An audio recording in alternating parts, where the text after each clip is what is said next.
Good evening. Welcome to the October 14th edition of the Downers Grove Village Council meeting. We're glad you've joined us here tonight, whether it's here in person or perhaps at home on YouTube. As is our custom, we'll begin this meeting with the Pledge of Allegiance. I pledge allegiance to the flag of the United States of America and to the republic for which it stands, one nation, under God, indivisible, with liberty and justice for all.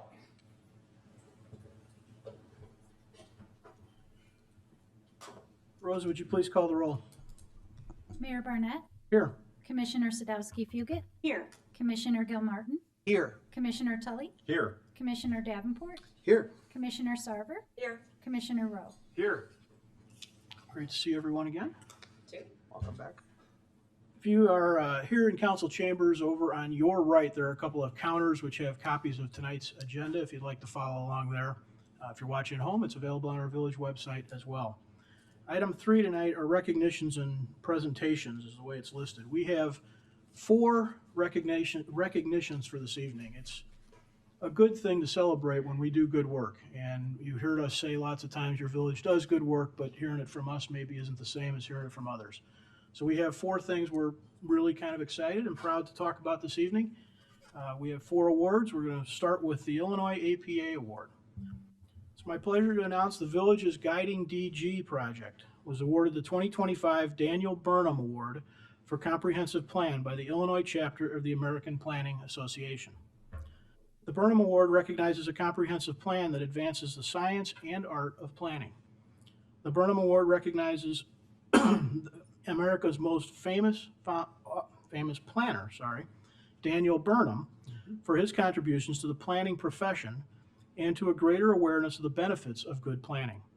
Beyond the enormous body of work Burnham left for us all, a couple of his most famous quotes have always resonated with me personally and in my work at the village. One of those is, "Make no small plans, they have no magic to stir men's blood." Another, "Make big plans, aim high in hope and in work." Our Guiding DG plan indeed is a big plan that aims high, as it helps advance this community toward a safer, stronger, and more equitable future. The Burnham Award represents the highest honor the Illinois chapter awards. Guiding DG represents an unprecedented planning innovation in Illinois, the development of 4 concurrent and integrated planning initiatives. Rather than creating isolated plans that risk conflicting recommendations, the village developed its comprehensive plan, active transportation plan, environmental sustainability plan, and downtown and Fairview streetscapes plan as a cohesive framework to guide the next 20 years of community growth. This process includes a unifying brand and engagement strategy which reduced burnout and highlighted the importance of collective planning to the public, strategically designed and implemented a robust communication and engagement plan, ensured interrelated plans that provide consistent recommendations throughout and are implementable, and it created recommendations on important and timely issues concerning communities throughout Illinois, including micromobility, environmental sustainability, and the creation of adaptable public spaces. The jury comments about Guiding DG included an appreciation for the all-in approach, noting this was a great process for rallying around planning and best planning practices. They also highlighted how documents were graphically pleasing and well organized, suggesting this plan allows leaders to respond and learn best practices, making them stronger advocates and storytellers for our community. It's an honor to have been part of the team that developed these 4 plans. The work of the village council, village staff, and our community made in this planning process a success and will serve this village for years to come. I'd like to express my gratitude and appreciation to the village staff that worked tirelessly to develop these plans. The village team included Stan Popovich, Jason Zawilla, Flora Leone, Scott Vasco, Emily Erickson, Jason Michnick, Mike Baker, Enza Petarka, and Dave Fieldman. The village was honored last week at the Illinois Chapter's annual conference, and it's my honor and privilege to recognize this project and the Burnham Award here this evening and present this plaque to Stan Popovich and Jason Zawilla. Come on down, guys.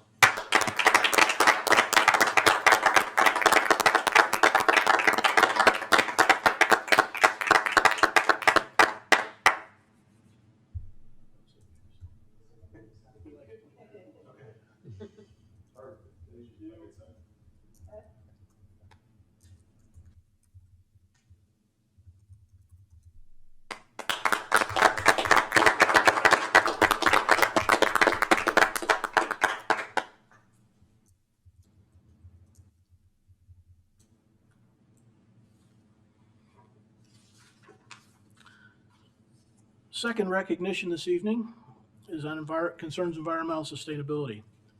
Environmental sustainability has been a top priority for our community for decades and continues to be a guiding principle in the efforts and activities of your village. The village's commitment to green infrastructure and pollinator habitat is evident by the number of natural areas, bioswales, and native landscapes found throughout the community. In recognition of these efforts, the village is proud to be this year's recipient of the Jane Fowsler Habitat Award. It's my pleasure to introduce Connie Schmidt and Jeremy Farrar from the DuPage Monarch Project for a presentation of this award. This is the award. I wonder if I could set it here. Absolutely. See if that works out. I'm gonna try not to drop it. Do we hold it? I'm gonna take it out of this case. Okay. So there's your award. And I'm thrilled to present it. Should I stand at the podium to make some remarks or what's it okay? Okay. Hi, I'm sorry for my back. My name is Connie Schmidt. I'm with the DuPage Monarch Project. I'm a board member, and we are a coalition of 4 organizations. The big environmental groups here in DuPage County: the Forest Preserve District of DuPage, the Conservation Foundation, the River Prairie Group of Sierra Club, and Wild Ones of Greater DuPage. Those 4 groups make our board of directors, and annually we give out 3 awards. We are so happy to present the Jane Fowsler Award to you today. You've mentioned, I was going to go through all these marvelous things that the city of Downers Grove does, and the first was the infrastructure in your the bioswales and the wonderful work that you have done for stormwater and flooding. We really appreciate this opportunity to plant more natives and have more pollinator-friendly habitats throughout the street sides in your community. The Belmont Metro Station is another example of changing turf into vibrant habitat. And I have heard that within 1 year, you had monarchs and hummingbirds and native bees, you name it, frequenting that area. You are protecting this the environment for current and future residents of Downers Grove. Your environmental sustainability plan is a model for other communities. And when we read more about it in your plans for 25-27, it's even more exciting to be considering the dark sky community guidelines and some of the other work that's going to be a real boost for our nocturnal pollinators. So this Civic Center itself is lovely, and the energy efficiency features with renewable energy sources as well, and the green infrastructure surrounding it are also enviable by a lot of communities. So well done. We want to thank you for encouraging your residents to join a Greener Way pledge. And as they practice sustainability within their own individual homes, they'll be connecting habitat and connecting migratory patterns across your community. So well done, and thank you for putting this village on course for a very sustainable future and creating lots of healthy habitat.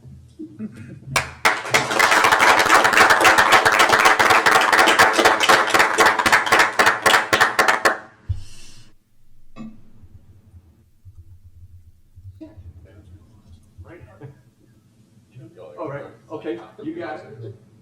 Over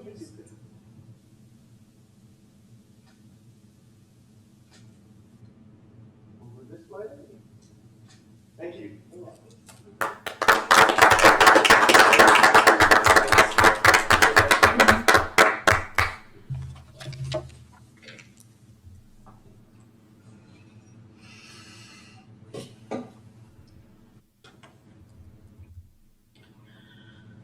A lot of these things connect, and that's part of what Guiding DG was really, is an opportunity to connect all the work we do and to try and have one effort help and sustain another one.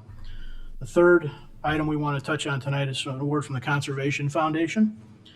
The Conservation Foundation recently certified the Downers Grove Civic Center as a Conservation at Work property. The Conservation at Work program educates business owners and leaders on the benefits of native plants, ways to conserve rainwater, proper management of invasive species, and how to reduce chemical use and watering. These practices help preserve and restore our natural environment and drastically reduce maintenance costs. They also provide a shelter for beneficial wildlife and beautiful outdoor spaces while enhancing employee and customer satisfaction. Those who employ these principles can earn Conservation at Work certification, receive a sign recognizing their efforts, and get one-on-one advice about ways to make an even more positive environmental impact on their property. Earlier this summer, the Conservation Foundation visited our Civic Center property and certified the site as part of its Conservation at Work program, in part due to the 64 different species and more than 6,500 individual plants on site. Following the visit, the Conservation Foundation featured the Civic Center in its newsletter and website, stating, "This high-profile public space is serving as a beautiful example to other municipalities, park districts, and residents of how incorporating native landscaping can increase visual appeal, provide habitat, save money, and improve the visitor and employee experience." On hand to accept the award on behalf of the village is Deputy Village Manager Mike Baker, who, with Village Attorney Enzo Protarka, managed the Civic Center project, and Village Environmental Sustainability Coordinator Jason Michnick.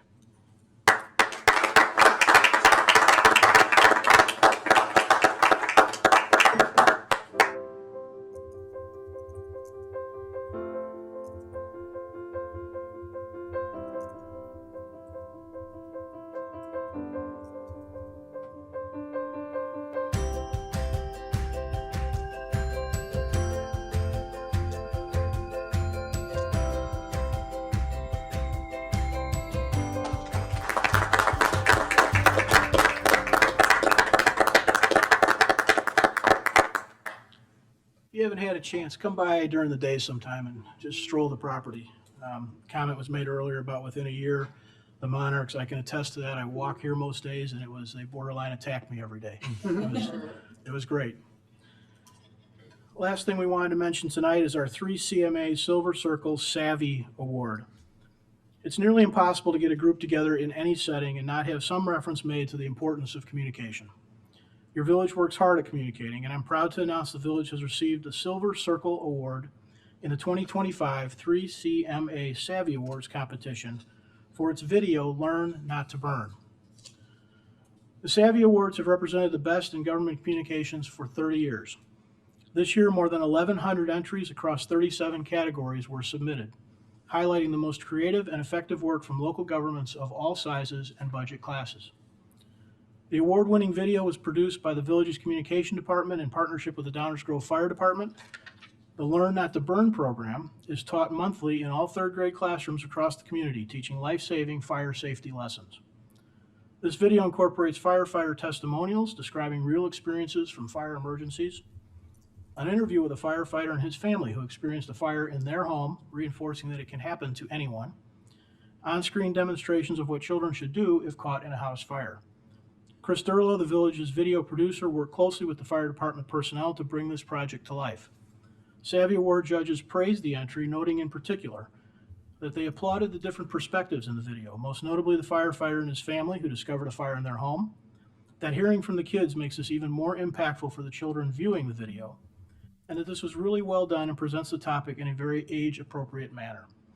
Congratulations to the Communications Department and the Fire Department team members on this outstanding achievement. To accept this award on behalf of the village is video producer Chris Durlow and Village Communications Director Doug Kozlowski. The Downers Grove Fire Department teaches fire life safety education from preschool through 8th grade in every school in the village. So today we're going to Leicester Elementary School for my 3rd grade Learn Not to Burn fire safety visit. So when we're putting direct pressure down over the site of a cut, we want to keep that direct pressure there. Today we have a new video for April that features our very own firefighters. Want to see a brand new video that's never, ever been shown before? We like to create our own videos so that we can use our own firefighters Fire spreads within, we're talking seconds. and we can make them age appropriate. Wow, over 1,000 degrees. So the inside of a burning building can be way hotter than the inside of an oven. And that they can cover all the topics that we want to cover. Close before you doze. We intend on using the video for years to come. It's our goal to keep everyone safe from fires. All right, what do you guys think? We're so fortunate to be in a community that supports our fire safety initiatives, Very good. and we'd like to thank all of the schools for partnering with us to teach these programs. Bye, guys. Thanks for playing that, guys. Congratulations again to everybody on our staff who helped with all this, and congratulations to the community too. You guys are part of this. You're what drives everyone every day. You're what everyone gets up waiting to work for, and we're all very proud of our community. We hope you are as well. Item 4 on our agenda tonight, we do have a proclamation. This is an opportunity, as many of you who watch will recognize, for me to take a moment and highlight events or people or historic events or goings on in the community that are worth what I think is some additional recognition. These tend to be annual reminders of some things that I think are important. Tonight we have a proclamation concerning Arts DuPage Month. Whereas the arts are the embodiment of all things beautiful, emotional, and entertaining in the world, an ever-present and enduring yet growing and evolving record and reflection of the human experience, defining personal, local, and national achievements and challenges. Whereas the arts have often shed light, focus, and awareness on the most vulnerable of society and those issues which bind us in the moment. Whereas the arts we explore what it means to be human, illuminate our inner lives, enrich our emotional world, and teach compassion. Whereas art has the power to facilitate social interactions, raise mutual understanding of those experiences, and make us unique and bring people and ideas together. Whereas art has time and again proven a comfort in crisis, an outlet in adversity, and a bridge to peace. Whereas the month of October has been recognized as Arts DuPage Month by the Arts DuPage Council and the arts and cultural organizations in all the communities within DuPage County. Whereas the arts enhance every aspect of life in Downers Grove, playing a unique and intrinsically valuable role in the lives of our residents. Now therefore, I, Robert T. Barnett, Mayor of the Village of Downers Grove, do hereby proclaim October 2025 as Arts DuPage Month and call upon all citizens to seek, engage, celebrate, and promote the arts in the Village of Downers Grove. Dated this 14th day of October 2025, Downers Grove, Illinois. And I believe we have a member of Arts DuPage here to accept this proclamation.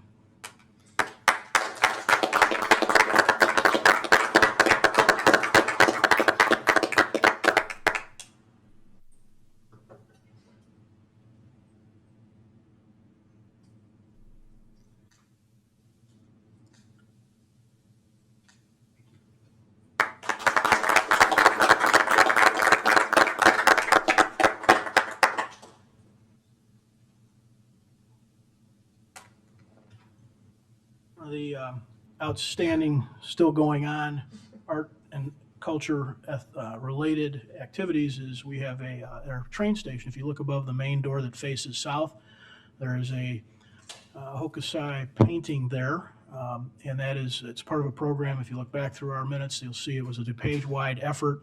The MAC at DuPage at COD had a lot to do with promoting it, but it's a representation of our train plaza through the eyes of a Hokusai style painting.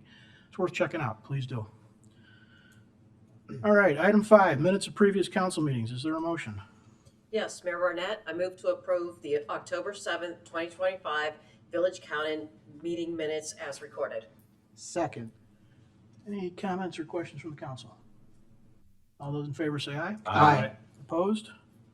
Passes unanimously. Item 6 is our public comments portion of the meeting.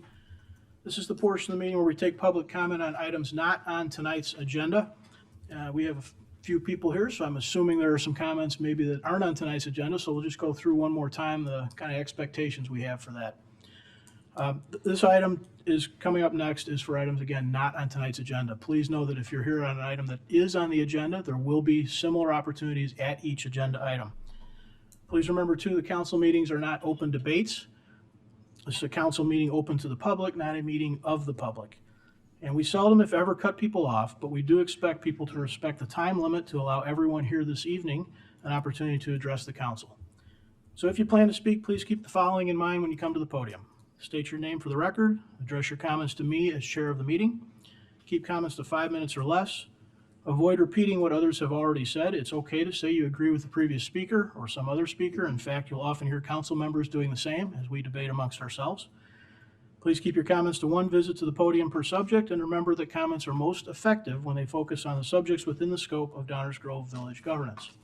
So with that, if you're here with a comment for the Village Council on a subject that is not on tonight's agenda, please come on down to the podium.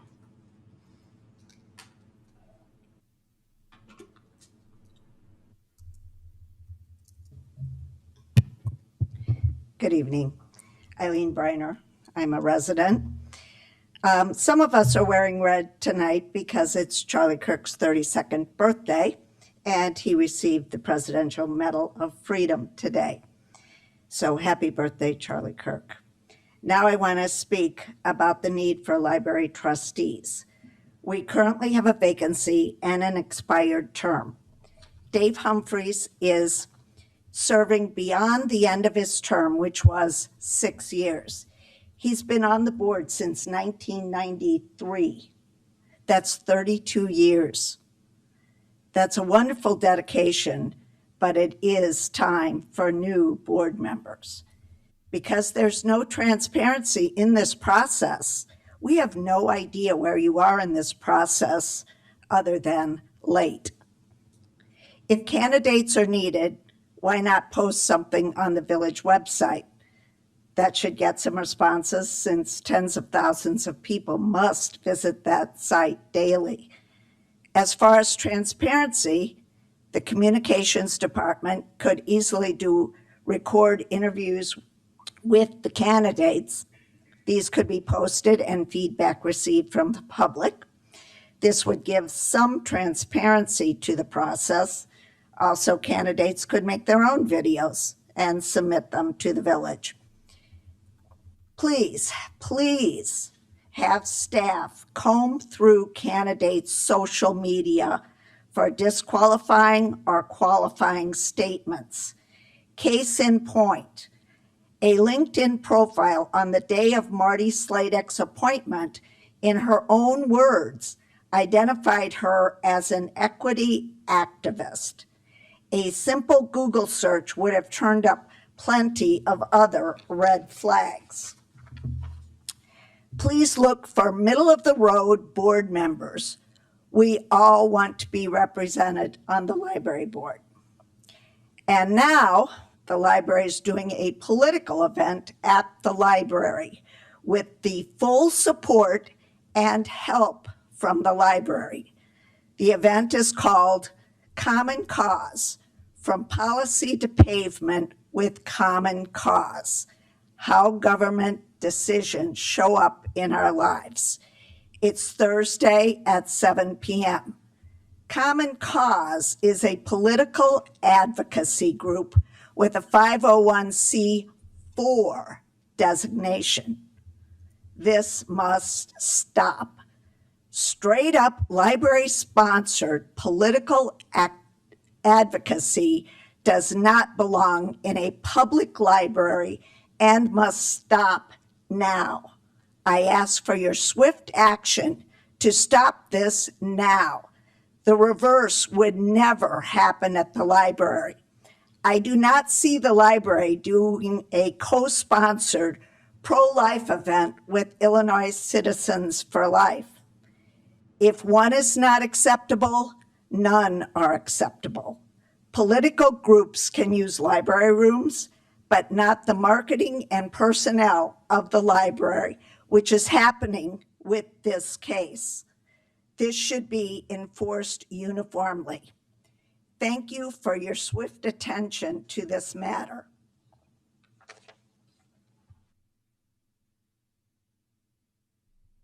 Other subjects not on tonight's agenda.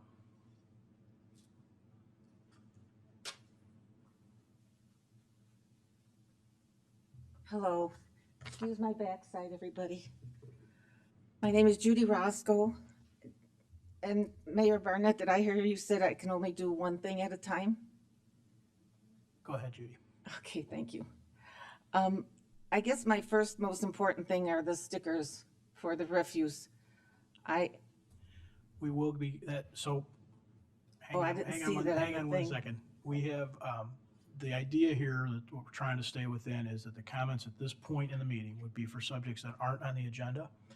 A little later on the agenda, we are going to be discussing the refuse contract. Oh, And so if you've got comments on that contract and those conversations, those should happen then. So you'll have an opportunity just like this one when we get to that point in the okay, agenda. I'm sorry, I didn't see Oh, it no, on the no agenda. problem. Okay. And then the other thing is, as I'm sure you all know, is parking. I'd like to just comment that so many people that I know have commented how nice Downers Grove is coming along with everything going in and all the restaurants, but that parking is very hard to get. I tried parking in the library for one of the lectures, and I must have drove around, I can't tell you how many times in different places of the parking areas. And I finally went back to the library, I call it the library parking lot, and waited for somebody to pull out so I could put back in. The parking garage is not always accessible. I think we need to look at a parking area that's on the west side of Downers Grove so that you have a consistent distance to Downers Grove. I'm not criticizing, truly, I love Downers Grove. I just throwing my 2 cents in to make it a thriving community. And the other thing is, I don't know what you call it, bump outs? Those things on your sidewalk where at the streets, they come out into the street. I don't know if anybody realizes how hazard that is at night, especially when there's no lights that are very shiny in Downers Grove. But when people are walking, they always go to the corner. And I used to tell my mother, back away from the corner because you never know if those cars are gonna shortchange you. Well, when you put those bump outs on Prairie and even in the Jewel Park, in the Jewel lot, you're putting people at risk of being more in the street than they should be. And when I was pulling into the Jewel the other day off of Main Street, there's that bump out right there. And if you notice, people have gone into it and all the dirt is gone. I don't understand. Why are those bump outs there if that's what you're calling them?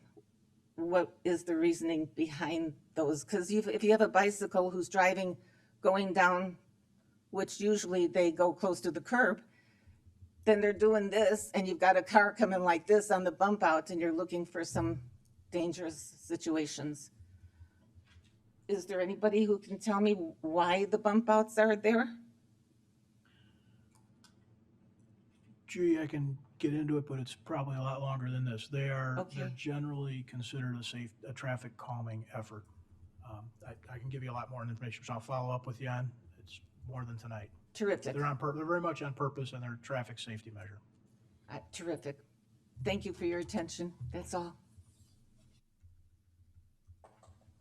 Anyone else? Comments on subjects not on tonight's agenda?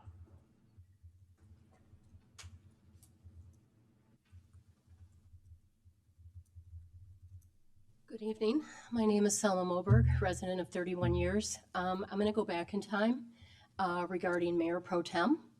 I have not been able to keep track of all of it, but I do watch it on TV, YouTube.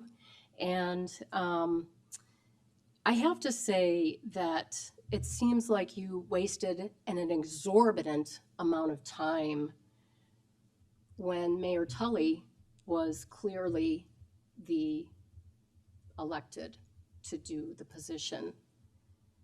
You whined and you bitched and I don't know how many times or how long it took you to write your comments. Must have taken hours to write your comments. And yet you still never came to a conclusion. Now you all get to play in the sandbox, and Mayor Tully is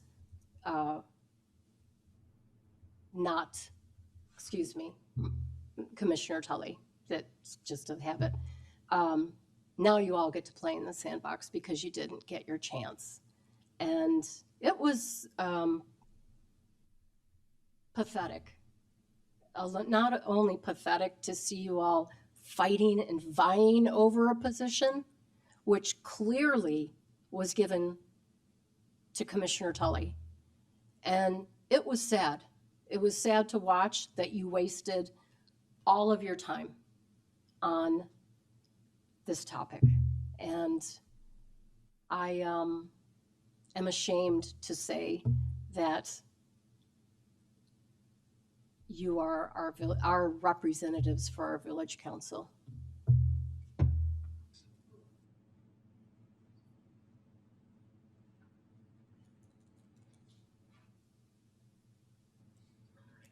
Anyone else? Subjects not on tonight's agenda.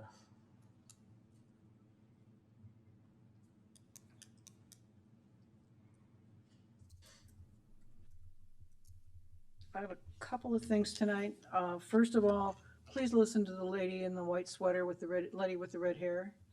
I don't know her. I didn't never have expected anybody else to step up and tell you that there are parking issues at the library, and other than the messages that I've been giving you. And she is certainly much nicer than I am, so maybe you will listen to her and take appropriate actions to support the ability for people to park in the downtown area, and particularly the library lot. So the next item would be just you mentioned the dark night or dark sky lighting that was part of the program and award. And I want to urge you to make sure, as you do pursue these initiatives, that the lighting at crossings, pedestrian crossings, is sufficient to give motorists the ability to see the pedestrians and the bikers, and they're coming through.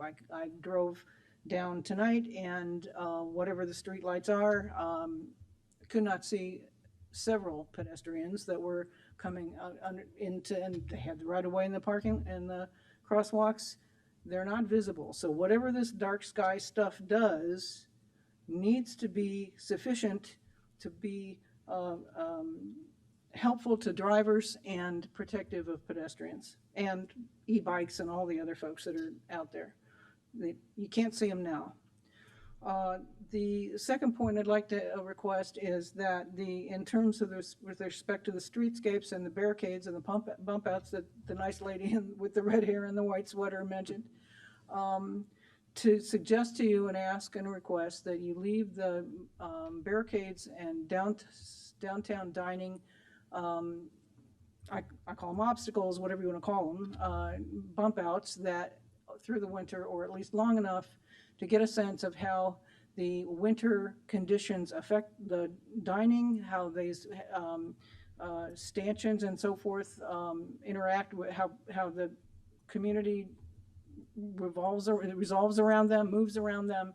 You cannot I know you all think you have all the data you need, or many of you do. You cannot possibly know what the winter conditions are because they've never been there for the winter. And the consultants and the projections from designers cannot replicate the actual events. And I think that it's an easy fix to leave them up to get some experience and data on how they affect how people live. And by the way, one of the consultants, the streetscape consultant, did say that he thought that leaving them up as what got tagged as a test run of this situation, he thought that was a good idea.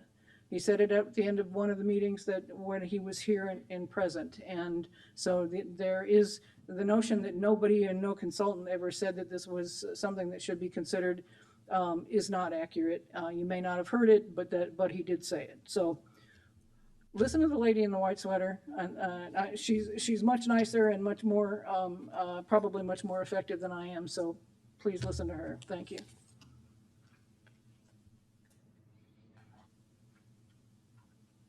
Anyone else? Subjects not on tonight's agenda. Okay, we will continue then. Item 7 is our consent agenda. Is there a motion? Mayor, I move that we approve the consent agenda as presented. Second. All those in favor say aye. Aye. Opposed? It passes unanimously. We'll move on to our active agenda. This is item 8 on the agenda. This is items on which we plan to take action this evening. These are items we have talked about and discussed at least once before, sometimes many times before. But again, these are items on which we plan to take action this evening. Is there a motion concerning electric scooters? Yes, Mayor Barnett, I move to adopt an ordinance establishing regulations for electric scooters as presented. Second. Do you have any comments from the audience on this agenda item? Comments from the council? Chris? Just a quick clarification. We are just adding this electric scooter to our overall micromobility. We are not changing anything that we've already approved in terms of the e-bikes and the like. That is correct. And once if this is approved tonight, then we'll go about the launching of our public education campaign with our communication partners. Perfect. Thank you. That's it, Mayor. Thanks. Thank you. Anyone else? Rosa, please call the roll. Commissioner Tully, Aye. Commissioner Sadowski Fugit, Aye. Commissioner Rowe, Aye. Commissioner Sarver, Aye. Commissioner Davenport, Aye. Commissioner Gilmartin, Aye. Mayor Barnett. Aye, that passes unanimously. Is there a motion concerning a special service area? Mayor, I move to adopt an ordinance proposing the establishment of Special Service Area Number 14, Talon Preserve, in the Village of Downers Grove, Illinois, and providing for a public hearing and other procedures in connection therewith as presented. Second. Any comments from the audience on this agenda item? Council comments or questions? Rosa, please call the roll. Commissioner Sadowski Fugit, Aye. Commissioner Gilmartin, Aye. Commissioner Rowe, Aye. Commissioner Sarver, Aye. Commissioner Davenport, Aye. Commissioner Tully, Aye. Mayor Barnett. Aye, that too passes unanimously. That ends our first reading. As a reminder, these are, sorry, active agenda. As a reminder, these are, if it looks like there's a lack of interest up here, perhaps, these are items which have been discussed sometimes once, sometimes many times before. If you go to our website, there's a link in this agenda for tonight that you can find all the background information on each of these items. And now we'll go on to our first reading, item 9. This is the portion of the meeting where we take up subjects for the first time, sometimes for the fifth time, but nonetheless for the time we are not planning on taking formal action tonight. These are discussion only, and I'll hand that over to Village Manager Fieldman. Thank you, Mayor Barnett. There are 2 items on tonight's first reading agenda. The first is a continuing discussion. This is a resolution authorizing execution of a solid waste contract. And here to present background information on this item is our Deputy Village Manager, Mike Baker. Thank you, Dave. Good evening, Mayor, Commissioners. I'll provide a brief presentation. This is information that does appear in the staff report, but I'd like to provide an overview of the public process that we have been through leading up to this point. Oh, thank you, Doug. Make sure everybody can see that presentation. There you go. All right, so the public process began back in May with a first reading item where council discussed the draft request for proposal. That RFP was released after council, again, further discussion and approval of the release of the RFP on June 3rd. After that, the responses were received from 5 vendors. Those were analyzed. That information provided in advance of the September 9th meeting, which allowed further discussion on the topic of a negotiation of a solid waste contract, resulting in the discussion and ultimately approval of a motion at the September 16th meeting. And the wording of that motion appears here on the slide. Staff followed the direction that was reflected in that motion by reissuing a revised request for proposal to the 3 firms that were referenced in the motion. That took place between that September 16th meeting and tonight. After receiving those responses, that information is summarized in the staff report along with the proposal materials that were submitted by each of those 3 companies. We did sort of rename what was previously called Option 4 as the All-Inclusive Program, which brings us to tonight's meeting, which allows for more discussion of the solid waste contract. I will now provide a brief kind of overview of the attributes of that all-inclusive program that we received the updated proposals on. The program would allow households to select a 35, 65, or 95-gallon refuse and recycling cart, and they could choose different sizes of each if that was their preference. Senior discounts would apply to all of the cart sizes. In addition to the refuse that residents put in the cart, they would also be allowed to dispose of 2 of the following, and no stickers would be required for the 2 items. Those could include an additional bag of refuse, a 33-gallon or smaller personal container, a bulk item, provided it was under 50 pounds, or a white good. So 2 of those items could also be put out on the household's garbage day. The Amnesty Day program would be eliminated permanently. Households could also opt into an organics and yard waste cart and receive one of those, again, the size of their choice. However, if they did not want the cart, they could continue to use yard waste bags or bundle their yard waste, and no sticker would be required for any of those bags or bundled material. The proposals also, I should note that the yard waste service would have attributes that would extend year-round, and each of the vendors provided means by which to continue to provide yard waste and organics collection year-round. They also provided proposals regarding household hazardous waste and electronics recycling collection that the village could choose to opt into.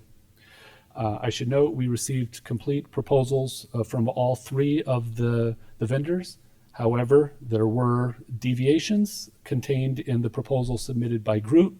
Those were highlighted in the staff report, but I thought it was important to point that out.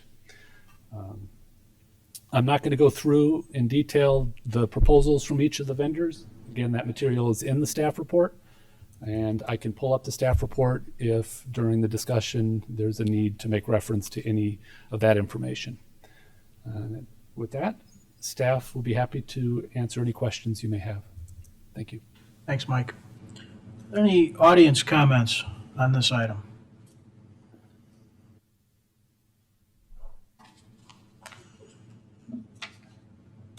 Hi, I'm Marilyn Schnell. Excuse me, I'm Marilyn Schnell, and I'm a 45-year resident of the Village of Downers Grove. I have 2 things I want to talk about. One is about the stickers. When in the 90s, when the village wanted to come up with a program to reduce waste and encourage recycling, the sticker program was put into effect. It was a program that was designed specifically to reward people who recycled and penalize people who had a lot of garbage because you had to buy stickers. Over the years, as a council from the 90s through the 2000s, modifications were made to that particular program. Carts were brought in, but stickers were always encouraged because, again, they were viewed as a way of encouraging recycling. Excuse me. I feel like I'm a little late to this, but I feel very strongly about this, so I decided to come out. In looking at the information, excuse me, in looking at the information, there are roughly 15,000 households in, or households in Downers Grove that use the solid waste contract. Of those 15,000, 5,600 use the sticker program. And it sounded like, from what I've read, from what you discussed, that you kind of think that's all seniors, and that's not the case. I think it's people who truly believe in recycling and who want to control the amount of waste that they put out. Your own Environmental Concerns Commission mentioned that the sticker program is something that encourages recycling and something that should actually be continued. In addition to many of the reports that I read over the last couple of weeks, there was an identification of low volume users, which is someone who uses 2 stickers a month. And the information that are in the reports has said, well, if the card program goes in, that it's not going to cost people that much more money. In actuality, even with the senior discount, it's going to be not about $9 more a month if you only use 2 stickers. So for someone who's on a fixed income, that can make a huge difference. In addition to that, assuming that not everyone is a senior and gets a discount, those people on lower incomes who are trying to control their waste are going to be afflicted with considerably more money in order to pay for the carts and the new program. higher price, excuse me, I have allergies. The other thing that I noticed in reading all the material is there's no definition of what a senior citizen is. You know, you can go and get senior discounts at 55, you can get them at 60, you can get them at 65, and you get them at 70. And I'm sure someplace you can probably get them at 40. But I think there needs to be a definition of what senior citizen is. And if nothing else, just so that people know if they're eligible for that. So again, I think that's really important. I'm actually here because I would implore you to really reconsider reenacting or putting stickers back in the program. They're important. You have 5,600 households who use it. You're really disenfranchising those 5,600 households because you're telling them they have to use carts. And carts don't encourage recycling. They encourage getting rid of your waste and, you know, again, putting something, if you feel strongly about recycling, you will recycle. If you don't, it's easy to just throw everything in a cart. So again, I would encourage you to try to put stickers back in because I think they're important to the village. It's been a program that has been recognized as a very good program for the village and throughout DuPage County. And I think it's something that we should continue. That being said, I have spent a lot of time with the contract, and I have a bunch of, excuse me, have a bunch of questions about option 4. So you don't have to answer them all now, but when you go into your discussion, if you can somehow answer them, that would be great. There appears to be, at least from my perspective, a lot of hidden fees in option 4. In reading all of them, all 3 of them, there are delivery fees. So when you get a cart, for Republic, you have to pay a $25 fee to have it delivered. For LRS, you have to pay a $35 fee, and for ROT, you have to pay a $15 fee. So again, adding and the fact that you have to get a cart, you're now adding $25, $15, or $35, which again, for someone on limited income or someone who wanted stickers, it's another imposition and it's another expense. And I think you need to think about that. Also, in looking at the electronic recycling costs, I just drove in line to do the extravaganza that you had over in Belmont, which was a huge success just by the amount of time that we stood in line to recycle things. And I think that shows that the village wants recycling, but, you know, again, I don't think everybody wants to necessarily have to pay extra for it. And again, to me, it's another hidden fee that for people who really don't want a cart, if you put it where you can have your electronics put on the curb, you have to pay like $2.50 if it's Republic, and I know it's free with LRS. But excuse me, the bottom line is there's hidden fees in here, and I think you need to be very careful in identifying those hidden fees and seeing whether they're actually worth what they're telling you that they're going to be giving you. Because most of this stuff can be either an extravaganza like you had, which was very popular, or you can go to the Naperville facility and you can recycle almost every electronic, there. And again, you're not paying for it except it's television. And then I have a question. On page 2 of the report page 2 of the report that talks about the online attributes of the all-inclusive program, I did not see that LRS addresses the 3rd bullet point, which talks about all the things that you get for free if you have a card program. Hey, Marilyn, let me interrupt you for just a second. Okay, excuse me? Let me interrupt you for just a second. Are those questions something you'd be able to give Mike a copy of? I can give it to him, yeah. I mean, I've only got 2 more. Just, either way, just thinking Yep. that us remembering that is, we might need. Okay, I can give him to Mike. Yeah, when you're done, give Mike a copy. But anyway, there seems to be again, if you really delve into it, which I did all day, there seems to be some discrepancies in what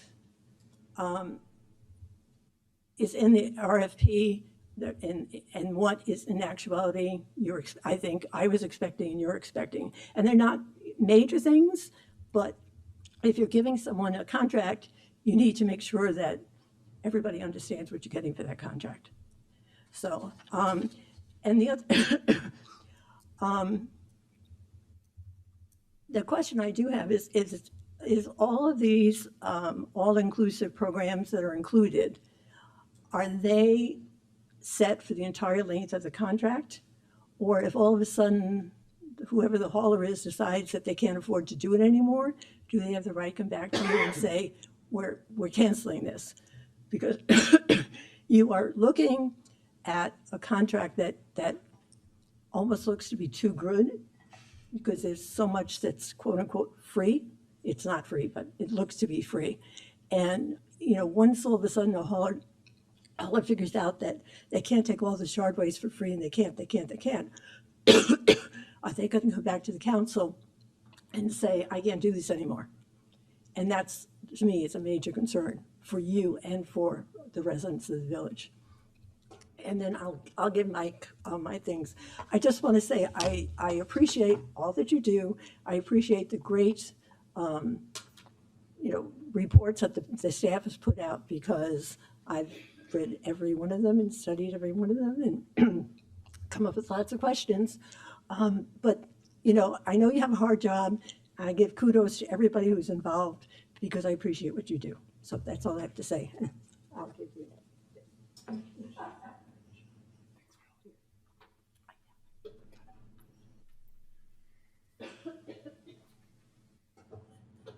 Hi, it's Judy again. I'll be quick. I just want to play off of what Ms. Snell was saying. I like what I have with Republic. The recycling is free, so to speak. And I'm probably a strange person, but I put out my garbage once every 3 months. So that's like maybe $5 for a sticker compared to, I don't even know what the price is, say $15 a month or whatever that each of these people want to take from us for the cart. That would drown me. And then what I would love is when we have fall and the leaves are there, it would be nice to have, I tried calling 2 or 3 people and they said they wouldn't do it just for one person, to have them come and suck up the leaves from the end of your driveway. I have usually about 30 bags of leaves at the end. So fall kind of kills me, but the rest of the year is pretty good. But it would be nice to have, like, you can put your stuff at the curb and have them come and suck it up. Sorry for my terminology, but thank you.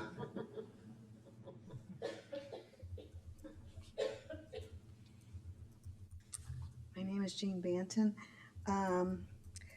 I reiterate, there's the cost consideration for seniors. I do maybe a bag a month, maybe 3 bags over 2 months. So that would be a considerable cost increase. Also, I live in a townhouse where part of our HOA requires us to keep our garbage cans and recycling in our garage. Now, my garage is a single car garage, very small. I mean, I have my car and I have a bike. And not a lot of room to put, unless I'm hanging it from the ceiling or something.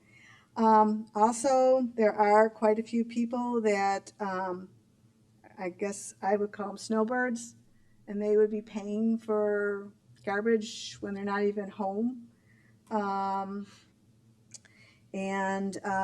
Again, your graph that you included in your paperwork, I guess it's to kind of show that there was a decrease in the stickers people from 2010 to 2025, but it's been consistent from 2022 through 2025, and we're still talking about a significant number of people. I know you've already kind of made up your mind about those stickers, but I wish you would revisit it, because there is that added expense, there is the space issue, there is it's gonna cause, one of the major concerns, and you just got awards for the environmentalists, that if I have to have a can, I might have one, because there's no way I'm gonna get two in there. I'm not even sure how the one is gonna get in there, but I'm gonna have to probably trash the recycled because I won't have space to carry it. You know, I live in a townhouse, I don't have room inside the townhouse or the garage for added dispensing space, draw recycled. I think that's it. Thank you for listening, and thank you, Mr. Tully, for voting for stickers.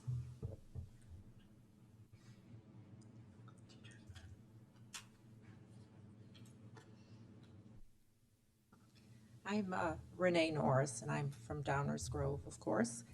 And I know you're getting tired of hearing about the garbage and the stickers, but I'm just wondering, I looked over my friend's sheet. I didn't get one with all the prices and such. I think when you put it up on the screen, it said the yard waste was going to be picked up, you said without stickers.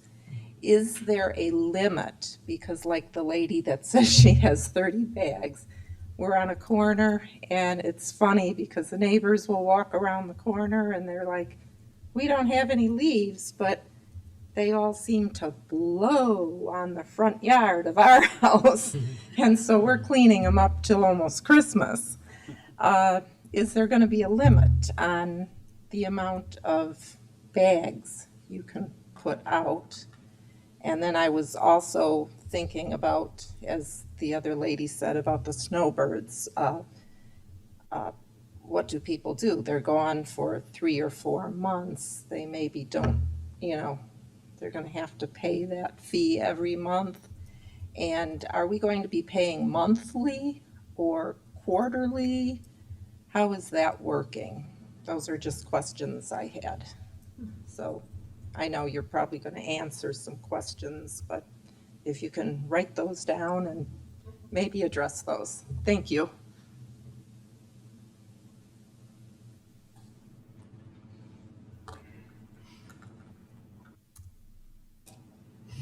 Good evening, Lisa Raisin, 40-year resident of Downers Grove.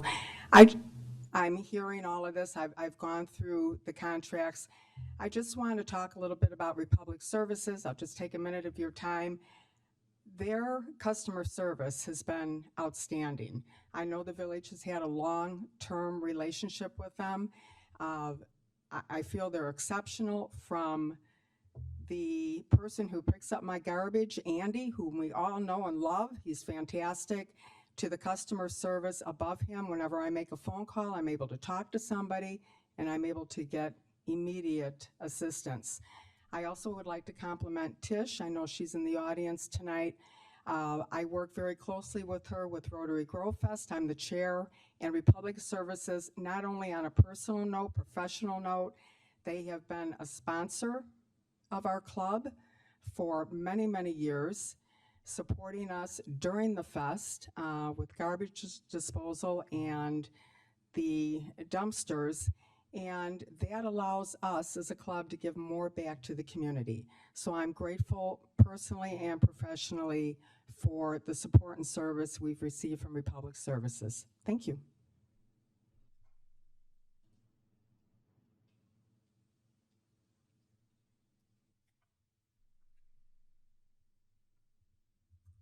Hi, I'm Andy Brashler, and I want to thank the other speakers on the subject of the yard waste contract and stickers.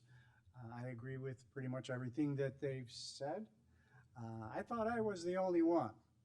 We put out one bag of garbage per month, but it sounds like there are a lot of other people that are conserving on the garbage issue as well.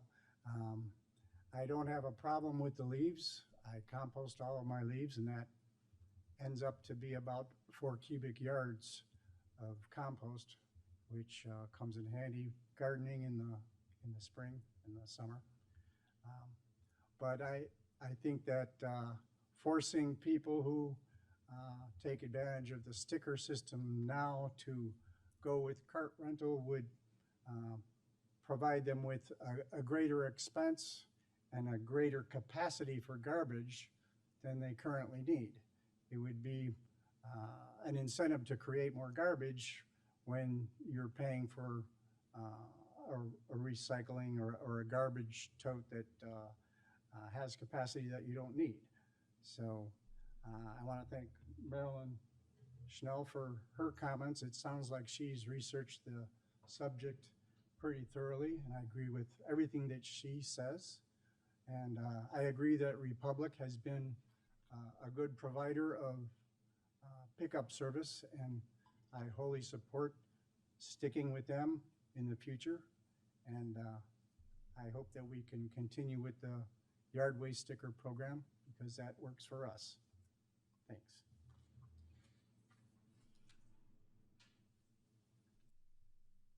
Hi, Lisa Olmsted. I've been here 27 years, and I kind of like living in Downers Grove. And I just hope that you can stay with the sticker system because I don't like pushing the toter to the curb and then having to go retrieve it in the winter. And plus, raccoons and wild animals, they seem to get into the can when you leave it outside, and you have to go out and somehow help them get out. So it would just be a lot more convenient, and I think way more cost effective, especially being alone or older on a fixed income. It's just more affordable. And I'm hoping that I didn't see the cost of the new services that were proposed. There was no more agendas, printouts, but I'm guessing that even with a senior discount, it's going to be a little cheaper to have the stickers. And I'm just hoping that, aside from the convenience aspect, we can just maintain that. Republic's been really nice to deal with. So hoping that's an option. Hoping you don't want to get rid of all the poor old people. So anyway, I kind of agree with what the previous speaker said. Thanks.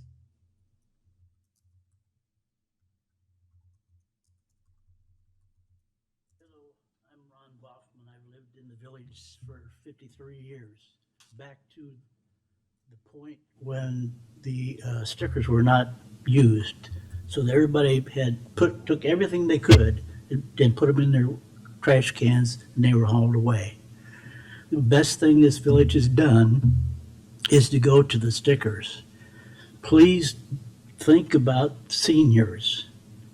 I'm 79 years old. I'm lucky because I'm healthy enough to take stuff out to the curb. Some people can't do that. My house is my wife and me. It takes us 2 weeks to fill up a 32-gallon garbage can. And if I figured two weeks times 2 in a month, that costs us $9.10. I'm working with some information I took off a patch, so I don't know how accurate it is or how up to date it is. But using Republic's number, the same for the same period, it would cost $17. $9.10 up to $17. That's for one can or one tote. So if you have a tote for garbage and a tote for recycling, are you paying for that recycling? You get that tote free? Yes. Okay, that's good. So I'm at the point where I second or third or 10th everything's been said about these tonight. Thanks a lot.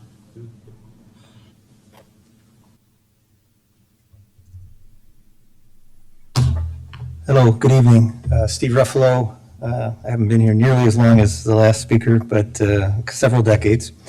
I know you've heard from me a number of times on this topic, and I want to again stress that I come from a point of sustainability and the idea to reduce waste. And the plan, this inclusive plan, really seems to me to be moving us in the wrong direction. I love that we're talking about year-round organic waste pickup, that we're eliminating the amnesty day, that e-waste and household hazardous waste may be part of the package. But the program is not, as I understand it, this all-inclusive is not structured to reduce waste. In fact, if I understand it now, I could rent a 30-gallon one and put out 2 of my own containers, 33 gallons each, and get more than a 95 for the cost of a 35 because I get 2 free containers of a pickup. If there's 52 pickups a year, I can put out 2 large items each week. That's far more than the amnesty day. It seems like we're opening up more waste. And if I'm buying an all-inclusive thing, it seems like I would want to use it to its fullest. Just like if I go on an all-inclusive cruise, I want to use it to its fullest. We're working in the wrong direction. Our sustainability plan that you guys, I really am excited about, the statements from the ECC, your public comments in several earlier meetings, all seem to were going in the opposite direction than this current structure is going. There seems to be a lot more free, which we all know isn't free. You heard from many speakers tonight about the stickers. They're a pay-as-you-throw program. Please reevaluate how we might get to that kind of a structure. I know you all got something from me a week or 2 ago about restructuring the whole program. It might be time to look at that, because let's look at, we pay for what we throw out. The snowbirds, the seniors, the smaller families, the larger families, whomever, there's a cost involved here for sure. Let's incentivize being wise in our waste. And that starts with our purchasing, of course.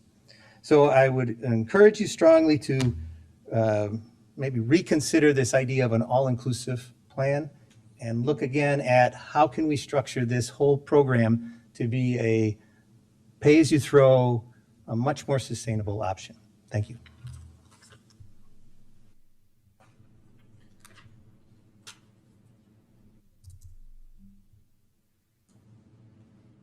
Hi, my name is Carol Olson. I lived in the village of Downers Grove since the late 70s. I've been a homeowner for 43 years. And over the past, last 10 years, I've been a snowbird. When I'm not a snowbird, I probably dispose of my garbage every 2 to 3 weeks, so I use stickers. We recycle everything we can, but I think if we go with this new program, I'll probably have to send out an empty can to put maybe two small bags, maybe from groceries out by the garbage can, which to me is a waste of time for the garbage man that has to pick it up. I have a son who lives in Wheaton, Illinois, and I believe they have waste management, and they have a garbage can for their regular garbage and one for recycling. On that garbage can, they have a, I'm going to call it something that they can scan. So when the garbage man comes by, he'll scan. My son has the largest garbage can that's possible, but he only puts one out maybe there's a family of 4, and he only puts his garbage out maybe every 2 to 3 weeks. But he's only paying for what he puts out. He does not pay for anything that he is not going to put out. I don't know anything about what they do for recyclable electronics. I have no idea. But as far as I'm concerned, I think we ought to stick with the number of stickers that we've had in the past. Looking at the 2022 and 2025, the number of stickers that are being used, I don't know how do they look at that number by going to the stores and say, well, we sold this many stickers over the past 1 month or 2 months or 1 year or whatever. Perhaps the number of stickers has remained pretty much the same, because as there are more senior citizens living in Downers Grove, we produce less garbage. And I thank you.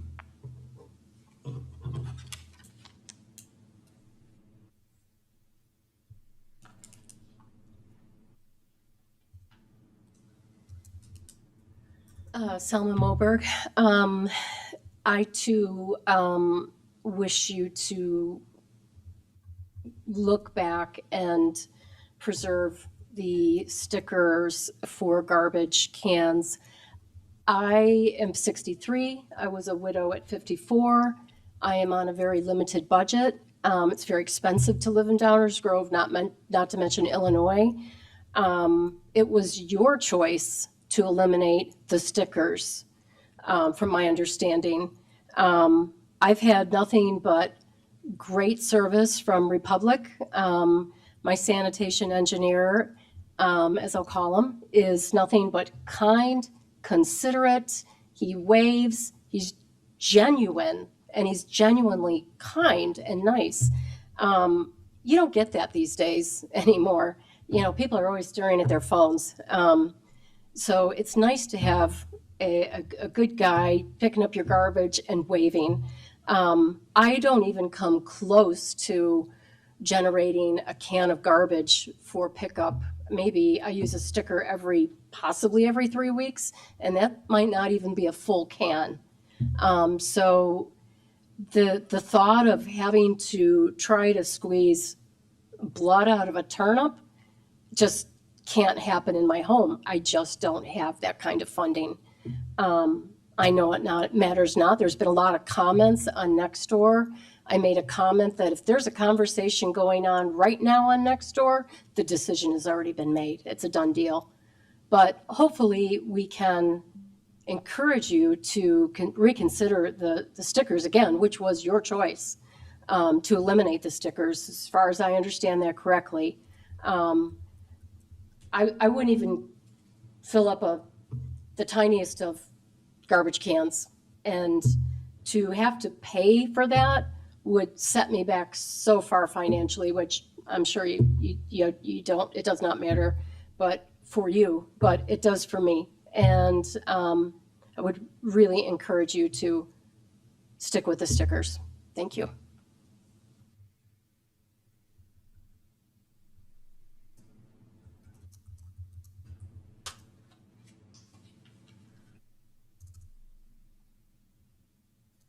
Hello, my name is Barbara Pertel. I live at 200 Lincoln Downers Grove, and I was here last week to speak, and I'm really glad that so many more people have come to express their opinions.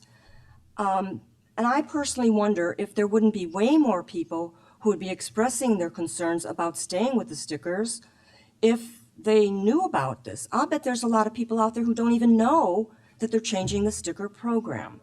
So, I agree to everything everybody said here. Everybody's got the same opinions. We've been doing stickers, they've worked, they like Republic. I myself and my husband, there's two of us. It doesn't really matter whether it's a single family or a family of four, or you're a senior or a non-senior. It doesn't matter. If you only produce so much trash, you should only have to pay for what you're putting out. And that's not going to happen if we're being forced to be removing the stickers. And I don't know, maybe it's been said or not said. I've read some things about the stickers, but I really wonder, why are stickers being removed? Why? How are they such a problem? Why can't people who only put out, like we do, maybe every 4 to 5 weeks, we put out our trash? I recycle and I've composted, and I've been doing that forever. So if our trash can isn't even one of the big ones with the wheels, and it's a standard size that you could buy at Home Depot or anywhere else. When we put that in there, I pack my stuff in there. I put it in paper bags and we put it out there. So like all these other people feel, I feel we're being forced. The stickers are being removed for us. For what real purpose is that? And how are we going to be billed for that? If I'm not for this and other people aren't for all the reasons that were given, then how are we going to be billed? What are we going to do? We're just going to be forced to have to pay that bill? And like I said, whether you're a senior or not, or whether it's financially you can't afford it or you can't afford it, it shouldn't matter. We should pay for what you are using. And like everybody said, I just don't think this is going in the right direction. And I've had no problem with Republic. We've been using the stickers for many years, and I know you've all heard this many times from a few of us here and other emails and stuff, but if you could please reconsider, and like some people do say, It's already a done deal. So I don't know how it's gonna change, but I'm expressing myself, at least no matter how many of us are here to express it, I just wanted to voice my concerns. And I hope that the village would pay attention to what our needs are. Can't please all the people all the time, I know that. So thank you for letting me speak. Thank you.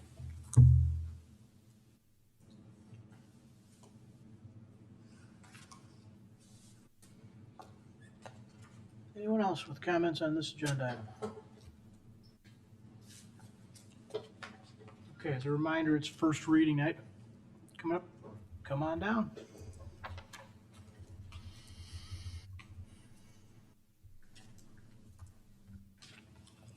Good evening, Mayor, Village Board, Village staff. My name is Tish Powell. I am the Manager of Municipal Sales with Republic Services. And no, I did not pay all of these people to come here today to talk about how wonderful we are. But I do, on behalf of our 200 employees that work out of our Melrose Park and Mount Prospect divisions, we truly appreciate it. I did want to go over a couple of things. You know, as we've gone through this process, I really want to thank staff for all of the work that they put in. This is not an easy process. There's a lot of moving parts.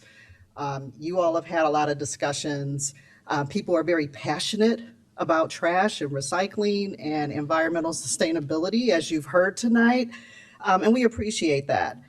A couple of bullet points. The goals that were established by the village when you first started this process, and I'm sure still stand. Service quality, environmental sustainability, cost, and basing the amount each resident pays on their cost to the system. And we've heard that tonight from residents. Our proposal meets these goals better than our competitors in several ways. Republic Services proposal provided the largest price span between the smallest and the largest carts in this most recent RFP. It's $8.50 difference between a 35-gallon and a 95-gallon cart size. Our alternate option for providing household hazardous waste collection and electronics recycling collection encourages residents to utilize the free and low-cost options, again, that some other folks mentioned here tonight, that already exist in DuPage County. Those drop-off programs that exist, as well as someone mentioned the Greener Grove collection that took place just about 2 weeks ago that we participated in and helped to co-sponsor. Over 700 cars there. Had a lot of folks participate. That alternative does not saddle everyone with the cost of those services if they don't use them. You have the household hazardous waste drop-off very close by in Naperville that's funded through the state of Illinois, and it's free of charge to residents. Republic Services provided the lowest annual rate increase of 4% of all three service providers. The other two service providers provided a 5% annual rate increase. Republic Services has the lowest cost over the span of the 6-year contract agreement based on the most popular cart size option of a 65-gallon cart. Republic Services provided the most competitive proposal for maintaining the current program, which you heard so much from people about today. And several of the service providers didn't even bother providing a quote for your current program. And that was in the original RFP. We provided the most cost-effective option under your current program, and even offered to enhance that program should the village want to continue that program, that we would provide residents with a recycle cart, the size of their choosing if they wanted one. We are providing waste audits, which will help the city in their sustainability goals, and are committed to providing $5,000 to the village annually towards the cost of your sustainability initiatives that you've indicated that are very important to you. We are a proven commodity in Downers Grove. You've heard that from your residents. We get feedback, positive feedback from your residents on a daily basis. People know their garbage man, they know their recycling driver. One of the things that came up are the snowbirds. We do provide folks with the opportunity to suspend their service for up to 6 months. If they're a CART subscriber, obviously, because they're getting a bill from us quarterly. If they're a snowbird, they can suspend their service and are not charged for service while they're in Florida or Jamaica or wherever they might be and didn't bother to take me. And that would continue if we're your service provider.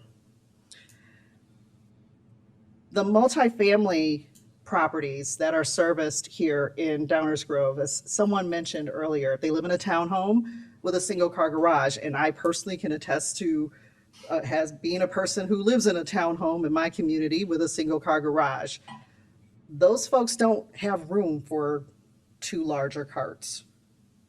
And one of the service providers that provided a proposal under this new arrangement said that they're not going to provide 35-gallon carts for recycling, and they're not going to provide 35-gallon carts for organics.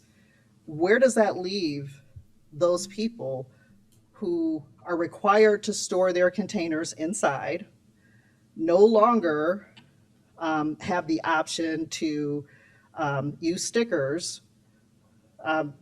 Where are they going to put those carts? Our proposal provides those options for folks. So in closing, I just want to say Republic Services is here.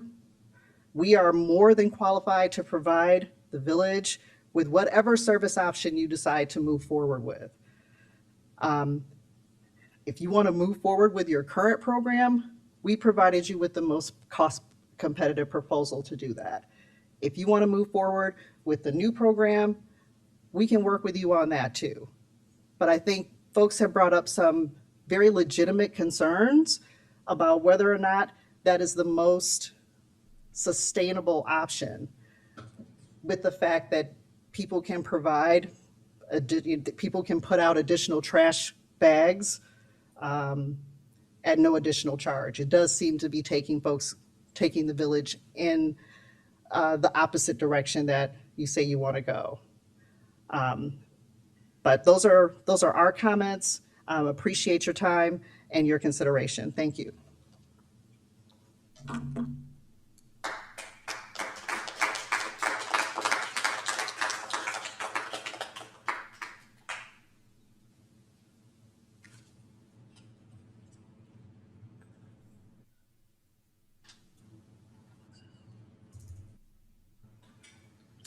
Good evening, Mayor, Board. Josh Molnar with Groot Industries. Happy to be here once again talking trash as always. So just a few things I wanted to address with you tonight. So in terms of our proposal, it included everything the village had asked for. I know the village and commissioners have spoken to specifics, including that of e-waste collection and household hazardous waste. So I just want to make sure that, that the board is aware that the rates that you see before you on that analysis do include 2 household hazardous waste events per year. On top of that, we provided for an additional, if you'd like to take the next step up, which is a curbside program, which only added a 10 cents to those rates. My competitors are doing it for $1.25 and $2.50 a home. So I think that is, I mean, from our perspective, we were trying to hit the target you guys laid out in that last meeting. And what I heard was, you know, e-waste programs were important, household hazardous waste was important. And so that's why we laid it out the way we did. On top of that, I just want to make sure you guys are aware, we also included a shred day, a document destruction day at no charge to the village, once per contract year. And we're offering to service the village with compressed natural gas trucks. So in terms of the goals that the village is looking to achieve from a sustainability aspect, you know, they emit 80% less emissions than your standard diesel truck. So we're doing our best to try to check every box, hopefully, and then some. Based on our analysis, even if there is a majority of residents that participate in a 65-gallon cart program, we still come out low in terms of rates over a 6-year period, I have an analysis which I'd be more than happy to provide. Even with the higher annual increases, which during this process, my competitors got to see where I was at. So now they are where they're at. One of them, I think, is at 4.95% instead of 5%, like I am, and that's okay. I was the first one to offer substantial senior discounts, the first one to offer non-seniors the ability to use 35-gallon carts. So we've heard what the village has been asking for. We've tried our best to try to check all those boxes. In terms of non-household hazardous waste, I have a saving the village over $400,000 over a 6-year contract. If we include household hazardous waste, I have a saving up to $1.7 million over a 6-year contract. So that's an analysis I would love to provide you with. I think it's worthy of consideration. And once again, we appreciate the opportunity. Can I give this to Mike? Yeah, please.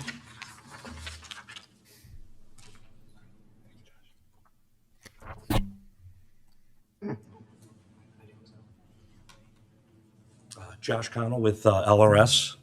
Thank you, Mayor and Commissioners, for the opportunity to be here. And maybe I apologize first, because as LRS, there was only 3 options for the original RFP.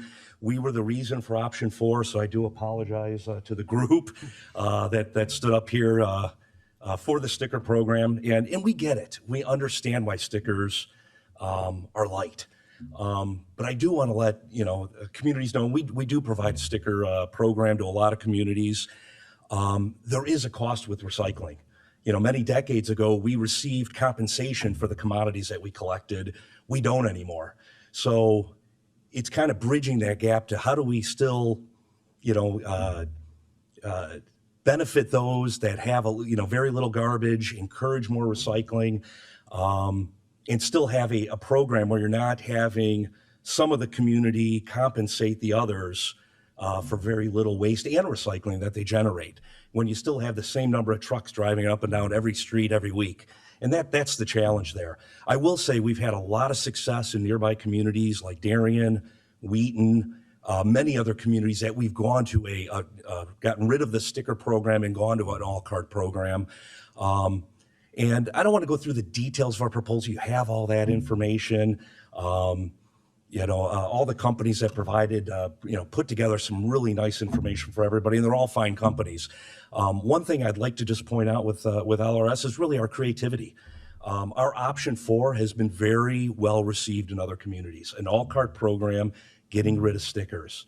A very competitive senior program because they often use the stickers more, and a little bit level playing field then for everybody, so that families aren't paying significantly more than those that are empty nesters or just have less garbage. And the key is education. We've done a great job with an in-mold label on the containers, so you know exactly what you're placing in each container, whether it's going to the landfill, single stream recycling, or organics collection. And education, I think, is the key. So we've had a lot of success. You guys have a lot of information to digest. And in parting, I'll just say, if there's anything additionally needed, any questions, we'll be glad to come in and discuss any details with our proposal. So thank you.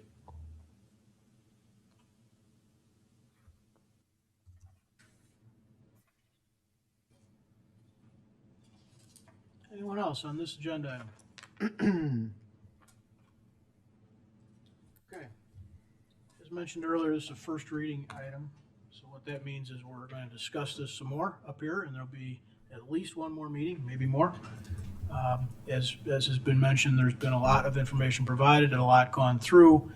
I would only encourage everyone to watch this meeting, meetings past, read the information online, maybe instead of Patch or Nextdoor. We're working through this as a group, and we're doing it with all of you. Anyone have anything they want to start a discussion up here with? Mayor Barnett, can we have a 2-minute recess? Absolutely. Thank you. I can understand that. Thank you. We're going to take a 2-minute recess. Okay, we're going to continue our conversation up here in our deliberation and discussion amongst ourselves. Does anybody have anything they want to start with? Start the conversation. I'd like to start. Ron, go ahead. For once. Sorry. You still want to stay though, right? I still want to stay, and I Okay. appreciate the recess. It's very appreciated. Anyway, I think it's important that I've got questions too, and a lot of them actually are going to line up with what you guys all said. So I think the best way to start, what I'm going to start with here, is to lay out the questions, issues that I saw, kind of what you did, and I'm going to say my opinions to follow.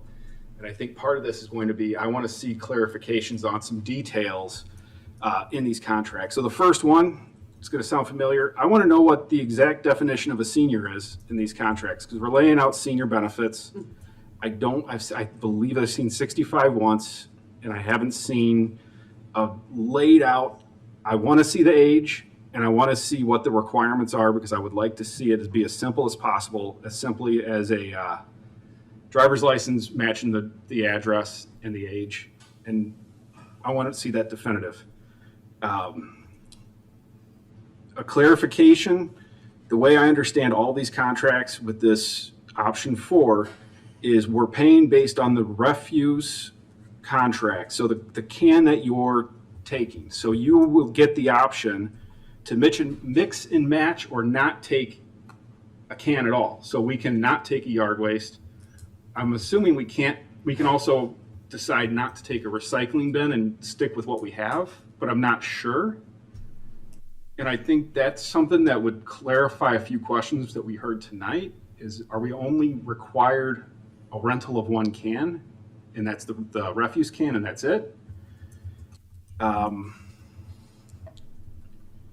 Stockpiling stickers. What are we going to do at the end of this contract if somebody has a ton of stickers and we aren't doing a new sticker contract? So Republic's current contract will give refunds. So that is something, but I think we should just clarify and confirm that there will be a refund if we do have stockpile. I know some people like to stock those up like stamps. So I'd like to see that laid out.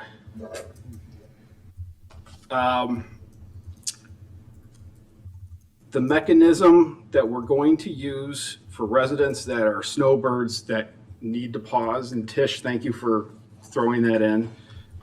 That's something I want clarified in these contracts. If we have the ability to pause the contract, turn off the faucet at some point, and make sure our residents aren't forced to keep paying if they're gone for an extended period. And I'm not expecting this to be a weekly thing, but an extended period. I'd like to see that laid out in another round here. Let's get to the big one here that Steve brought up. Sorry, Mike, could you bring up the second slide on your, I think it's the second one, right? That has the, yeah, right there. The households allowed to dispose of 2 of the following. I don't like this. I think this goes against everything that we have in our sustainability plan. I don't like the idea of adding 2 cans, and to reiterate exactly what Steve said, which is already in my notes. What I would like to see here is the removal of the household allows to dispose of the 2 items, because all this is encouraging is more garbage. It's not discouraging garbage. And I honestly, I think it's hard to plan for. What we've heard are plans for community events and plans for pay as you throw when it comes to bulk items and white items. I think that's the right way to handle that one. And I still do not see, I still agree. I don't think an amnesty day is necessary.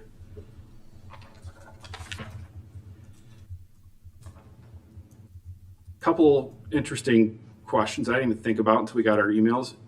We have a Christmas tree program at the end of the year. Is that included with all the new contracts? I didn't even think about that till today. How much waste can we place in the curb and brown bags? So in some of the bids, I saw that we have the yard waste is included. So one of the major benefits, and really the big picture goal here, is we're trying to reduce waste, and we're giving everyone the tools.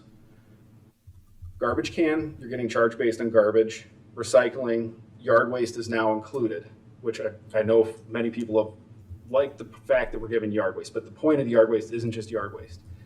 The goal is to get people to reduce their waste by using yard waste for all the compostables, thanks, man. All right. That's getting now picked up every week. The goal is then to reduce can sizes, reduce the garbage we're going to the landfill, which kind of brings me to my biggest issue where, and I've heard it, I think we missed the mark with this option 4. Because when I read option 4 and I look at the price differences, the varieties here and the prices, I don't see the benefit towards getting a bigger can or putting more stuff out. We're giving the yard waste, we're giving the tools to use it, but there's no donut at the end of the stick here for making the good choices. As far as I'm concerned, I don't think $4 a month or $6 a month is a big difference. I'd like to see a bigger spread, which is not an easy ask because that's kind of against the whole, there's a cost to bring the truck down the street, which is what we heard from LRS, which is absolutely logical. And if not, I would like to back up and see stickers added in. So what I would like to see is let's get rid of these household allowances, make it pay as you throw. I think what would support the system here is either giving us a sticker option at a price that makes sense, and find a way to incentivize the good choices with less refuse by seeing a larger spread between the small cans and the larger cans.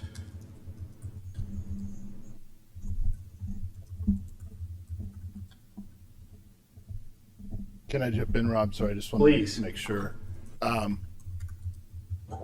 Are you saying if we had a bigger price spread in the carts? Yes. And then stickers for the stuff outside the carts, or are you saying that? Stickers for outside, but if we can't get, I think it's an either or. Thank you for the clarification. I was unclear.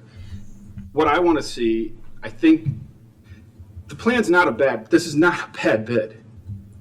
You know, I mean, and part of the problem we have up here is every choice we have to do, we have to weigh, and not everything is going to be perfect, and we're doing the best we can. But I think what this plan does is the cost for the monthly cans, the spread is still so insignificant. We're not rewarding the people that are making the good decisions sufficiently, whereas the people that are throwing too much garbage out don't really have any reason to change their habits. And the easiest way to get people to change their habits is making a change in their pocketbook. So.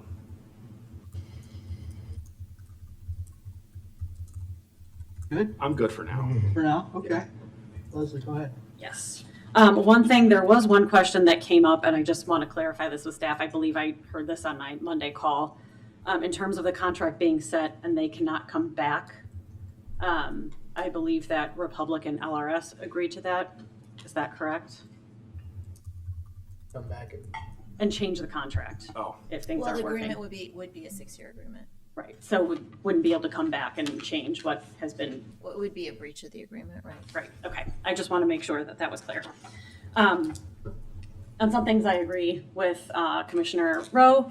I would like to see a bigger spread as well between the 35 and the 95 for all of the same reasons. I want to see more of an incentive for folks to throw less away. And I agree that we should be getting rid of the additional bag of refuse and 33-gallon personal container. But I am more comfortable with a bulk item or a white good because the reality is most people are not going to be throwing those things out pretty willy-nilly. Those tend to be very large purchases. And they probably don't happen often. And so the ability to put that at the end of your driveway instead of having to have it hauled somewhere is still of value for me. Again, those don't tend to be frivolous purchases when you're talking about something that large. So I'm comfortable keeping those two, but I would also agree to getting rid of the additional bag of refuse and 33-gallon. Again, goes against kind of what we're trying to do here with regard to environmental sustainability. I did appreciate the fact that LRS had the larger senior discount, and that is something that I value a lot. So if we can get that spread down and then also have that larger senior discount, we're really looking at a much more valuable option for the lower user folks.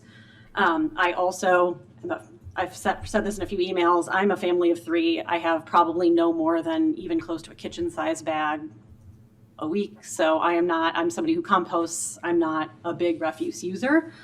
But the one thing that is important to me, that is why I support option 4, is the inclusion of the yard waste and the compost. If that is not something that is easy for people, most people are not going to do it. But if we can educate folks that they can get rid of yard waste and get rid of a lot of those compostable materials, we're going to be a lot more likely to reduce the waste in the landfill. So that is where I would be supportive of lower prices for 35, but also including that composting. And to the composting note, I kind of went through the companies and what you are able to compost, and I was a little bit disappointed with Groot. There were a lot of items on there that are not compostable that the other companies supported. For example, if you didn't go through the proposals, you can compost now pizza boxes. LRS would let you compost paper plates that are not coated. You can compost meat that doesn't have bone on it. These are significant things that as somebody who does compost in my backyard, I can't put in my backyard compost, but I can now very easily, put towards these larger industrial composting opportunities. So for me, that's a huge value add to have all of those items when it comes to composting.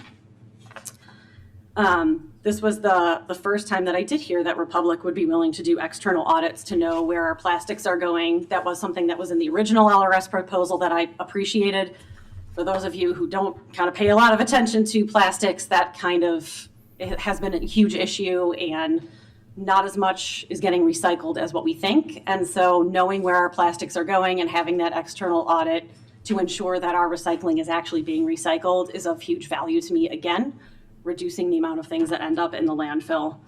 And then the only major concern that I do also have is that those with HOA concerns of not being able to have your garbage can visible.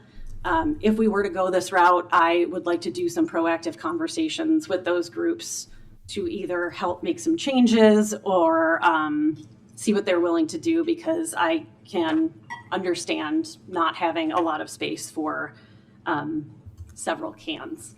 So goes back to Commissioner Rowe's point of, is it just the garbage can that you're required to have and then you can store other things in another way, or do you have to have both the garbage and recycling? So that will also help clarify some of those things.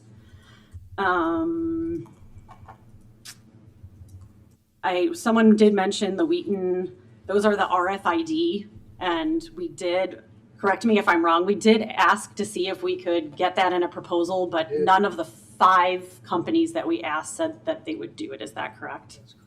That is correct. So that is the idea of you're only paying when you put out your garbage can, like Wheaton does with a scan.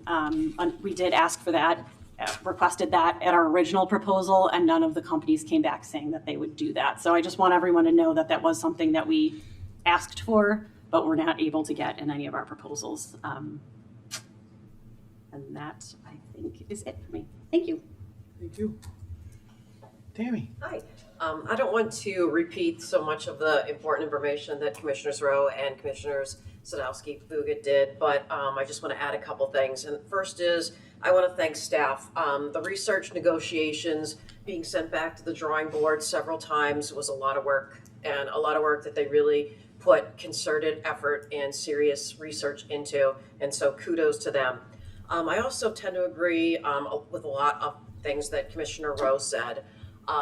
Stickers, we've been talking about stickers for a really long time, but before I focus on that specifically, I want to reiterate that the thing that I've been most concerned about and have stated from the beginning of this discussion is that we do have a duty of stewardship to the planet, and it is part of our environmental sustainability plan. And even though that plan was created before I became a member of a council, it's very important to me.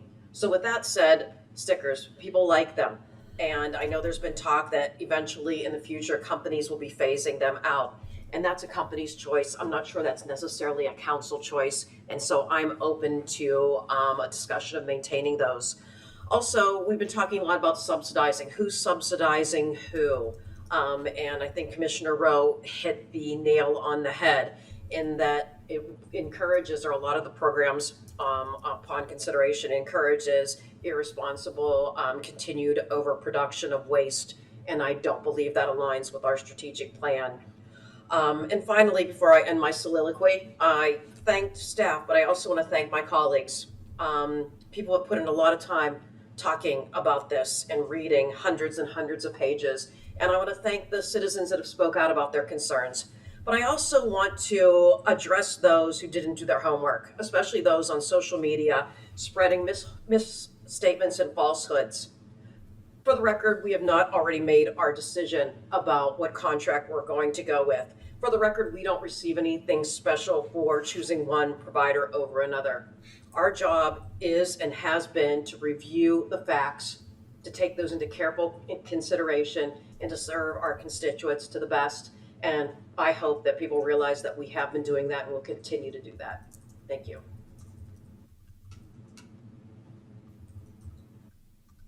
Anyone else jump in? There's like a stare down here going on. I always You gonna go flip first. a coin? I'll go. I got a few things. So, appreciate those comments, Commissioner Sarver. I will echo that because there's nothing in it for us. And to further clarify that for those who maybe haven't been following along, the current contract ends in March. So we had an obligation to go back out to bid to see what options were available, what makes sense, how we can better align with our environmental plan, and ultimately get a better price for our constituents, of which we share in that. I pay too. So anyhow, there's nothing in it for us to give any of these refuge contractors a better deal. It's exact opposite.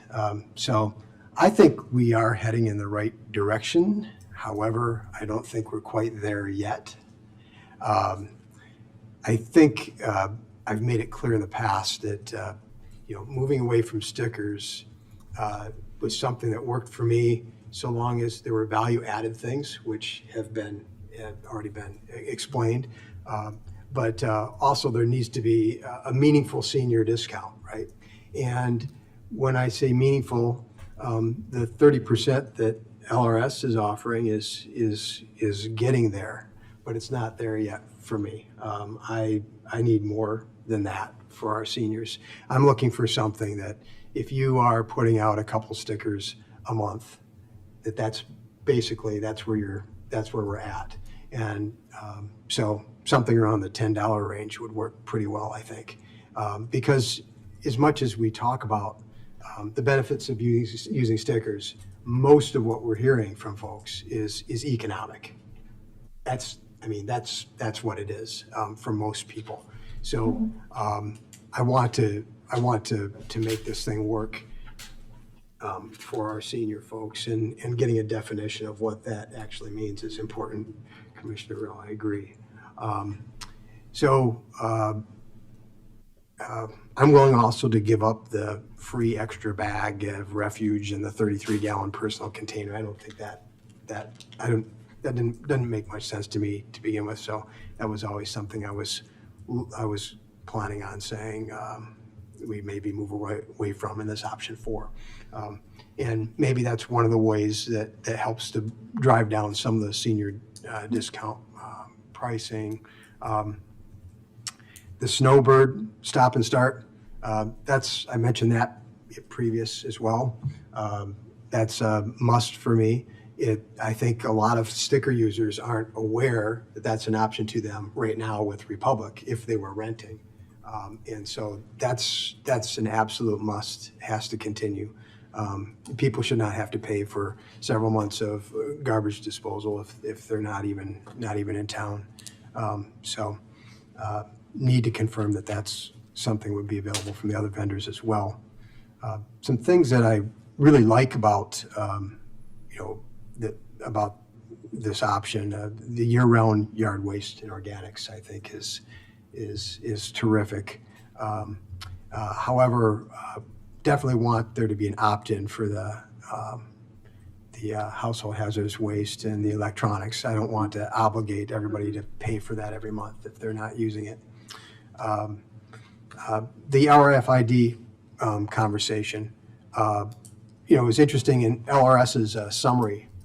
They actually mentioned that was technology that they had kind of developed and such. And so I just would be curious to know more from them as to why that wasn't something that that they wanted to bring forward in their proposal, either latest or originally.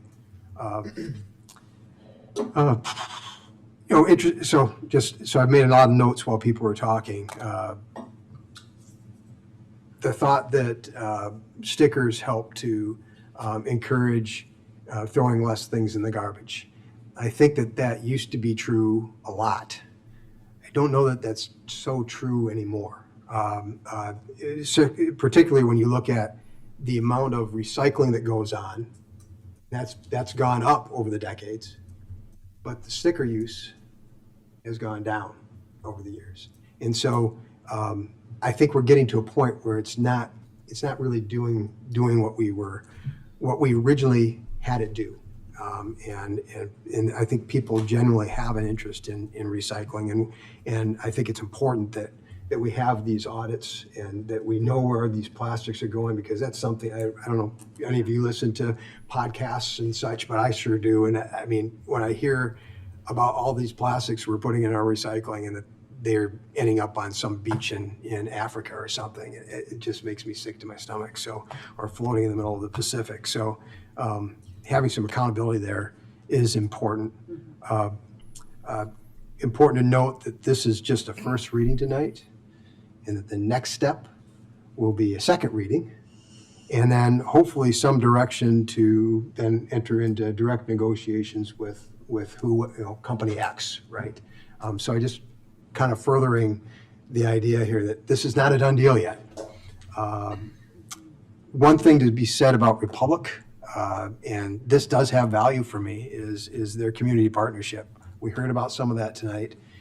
They're a known entity, and people generally like the service and continuity of service. There's value in that as well, not having to go through a transition. So Republic definitely has a leg up there for me in that respect. Yard waste stickers, just want to mention that I mulch all my leaves.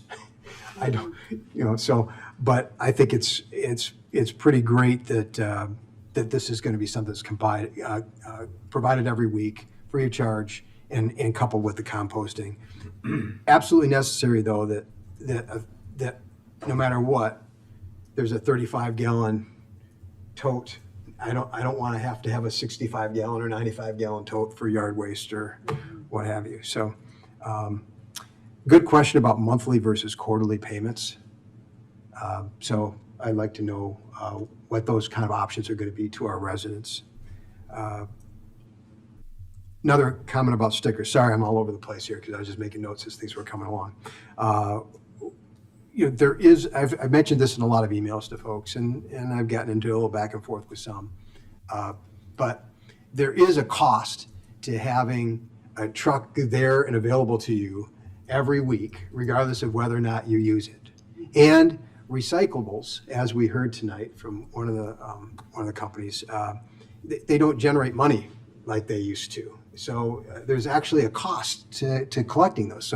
So right now that $4.55 sticker you're putting out there and then filling up your recycling, you're really not covering the cost of what's going on right now.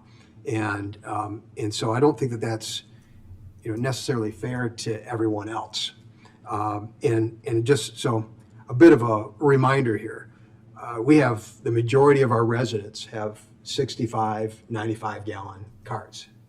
And we definitely owe it to them to get them a good deal too, right? And so we need to keep that in mind in all of this. And I think we're definitely heading in a good direction with this to get that done. And so that's But I just want to put that out there because those folks aren't coming forward tonight, right? But they represent the majority of folks in town. I would be open to the idea of, I mean, if we were going to keep, if we can achieve a more significant senior discount, if perhaps there was maybe then stickers do continue, but they're much more expensive than they are now, or at least enough to kind of cover some of these costs. So when I say much more, I don't know what, a few dollars more, right? To make things a little more equitable across the board. And also to keep in mind, listen, I mean, I get the fact that stickers provide choice, but keep in mind that this contract is giving everyone a choice between a 35, a 65, and a 95. And so there is still an element here of paying for what you're using. And so I just want to be fair on that. I get the point, though. I definitely get the point. And once again, I'm a sticker user. I have been for 30 years, ever since the council way back when, thank you, Marilyn Schnell, put this into place. So I feel it, and I'm especially sensitive to this too. So I don't want people to think that it's a done deal and that we're totally I think hopefully we can find something that works here economically for everybody, with or without the stickers. I'm looking for the ideal solution, but I think we can get there. And I think I've covered all my points, Mayor. Thank you. Thanks, Mike. Yeah. Dave, as you're taking notes, please, like you did with Rob, jump in for additional clarification, okay? Yeah, we're getting a list going. I may ask for that opportunity near the end. Yeah, okay. Martin Cruz? Sure. Thank you, Commissioner. Yeah, my comments are going to sound very similar to what I said on September 16th, so it shouldn't come as a surprise to anybody. But I do want to reiterate, since we haven't met and had this conversation on this topic, we've done trash talk in the past, but not this kind of trash talk. Why are we doing this? It's not because we were dissatisfied with the service we were getting. It wasn't because we had complaints. We have contracts of fixed duration, and we can go out to an RFP, or we can renegotiate them and say, well, maybe we won't go out for an RFP, but what are you going to do for us? Keep your prices, add a new service, the different things, and so on and so forth.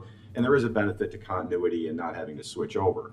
But it is entirely appropriate, and it's in fact healthy for us to periodically go out for an RFP and see what all the different options are and see what different vendors will provide.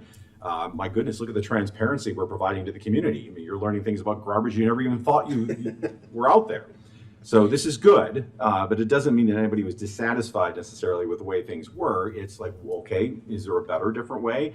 The other triggering factor was we did just accomplish a environmental sustainability plan. So it was also entirely appropriate to say, okay, in light of our plan, let's look at what we can do to be better aligned to our environmental sustainability plan. And that's the other reason why we're doing this. But I appreciate everybody's patience with us and the community's patience and the applicants' patience and staff's patience, because we haven't done this in 17 years.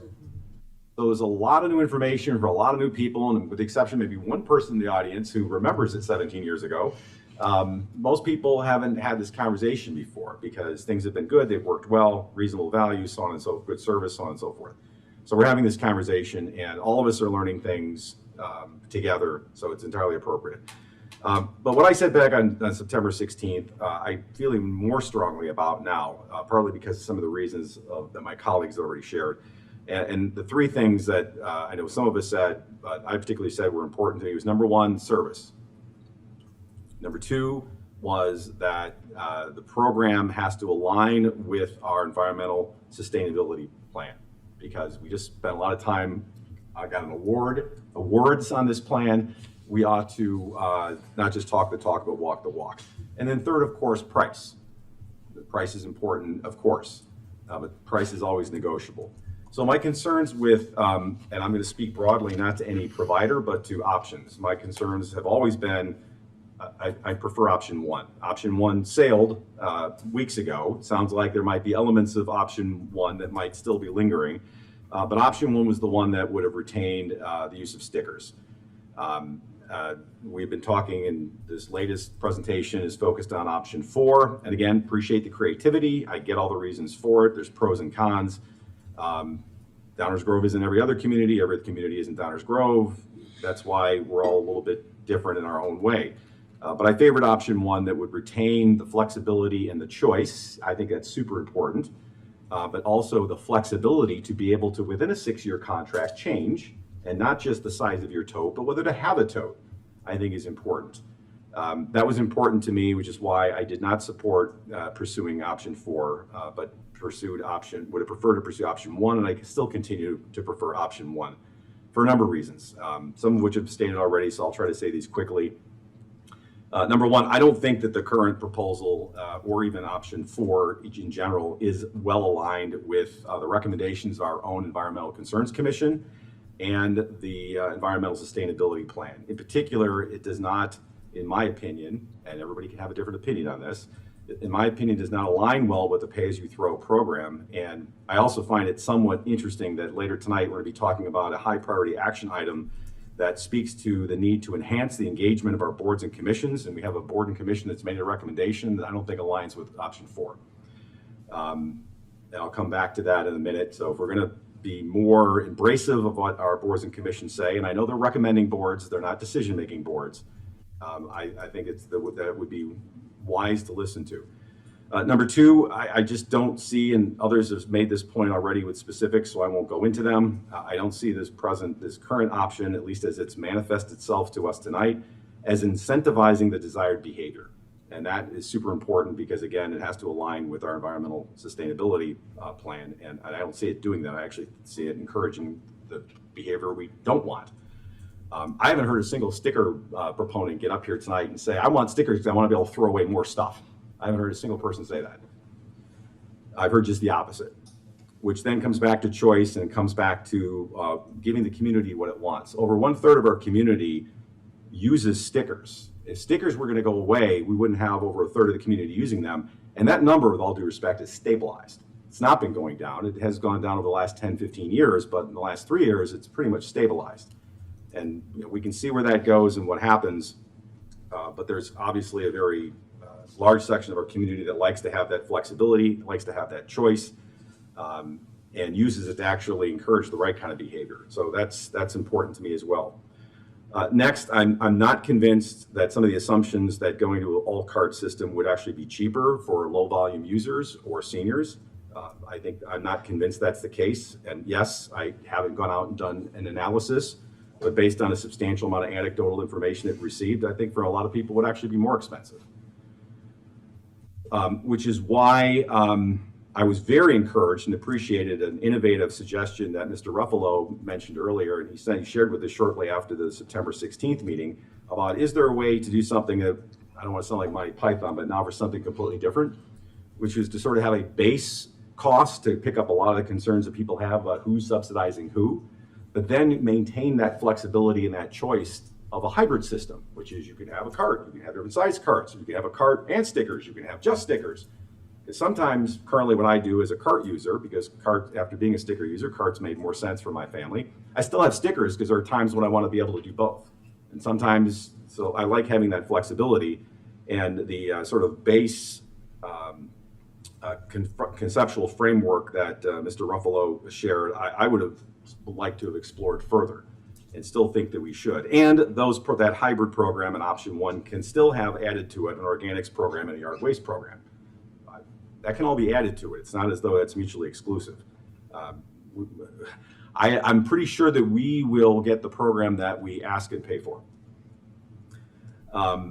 So I continue to not want to support a path that is not consistent with what was option 1 that provides that choice, that hybrid option of carts and stickers, depending on what people want to do and what their station in life is and what their own personal habits are.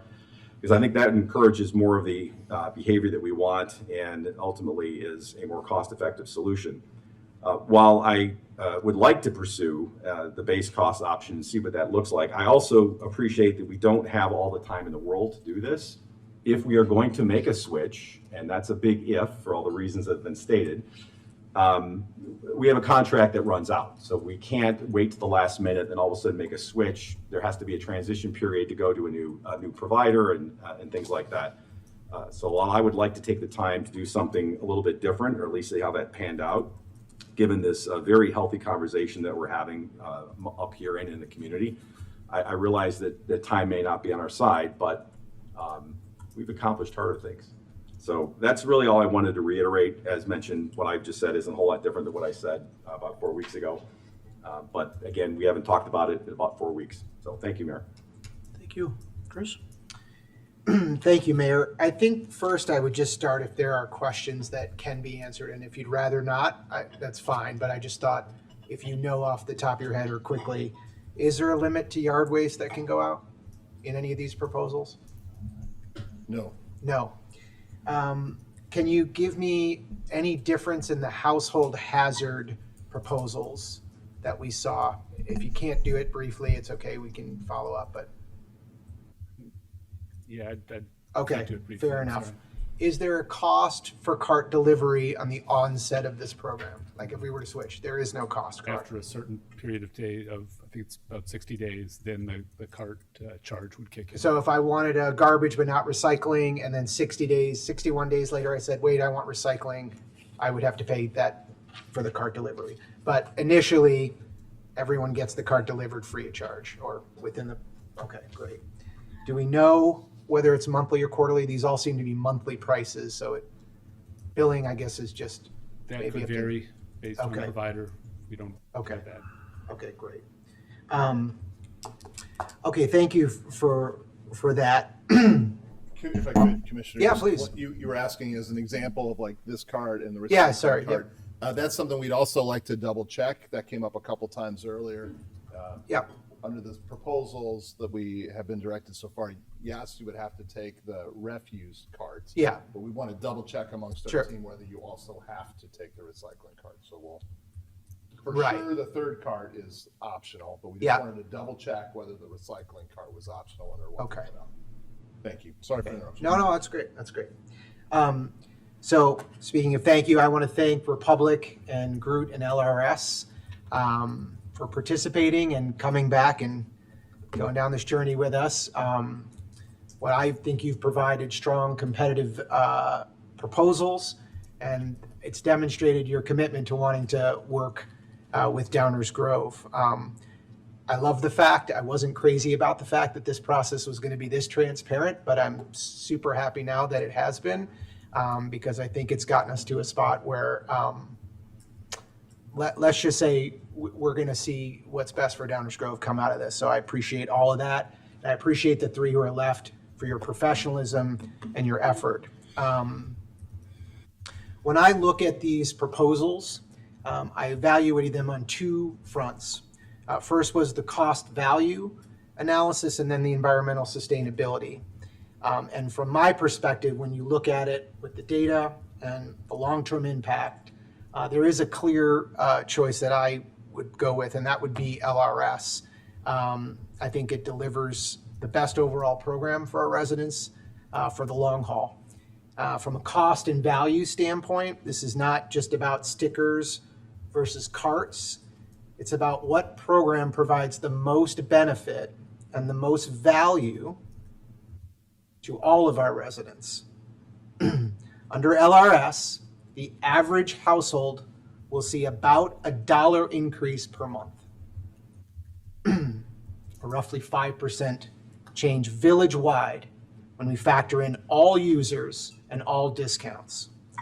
For that small increase, based on the proposal, we would get significantly more.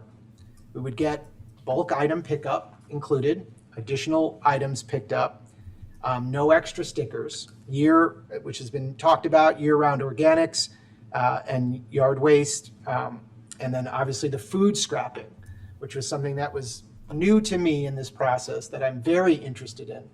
As a reminder, about 25% of what we're throwing away are these organics. If we can divert that 25% into a program where we're composting through one of these providers, that is a win-win-win. And I think what I also like about it is that it's a simple predictable rate. So while I appreciate Steve's approach and can understand the value of that, there seems to be a lot of math that has to be done for each of us to figure out what we can and what we can and what we add and what we don't add. And to me, I'm not sure that's going to drive exactly the behavior that we are looking at. But at the start of this process, these prices look very different. So I'm extremely happy about where we stand with that.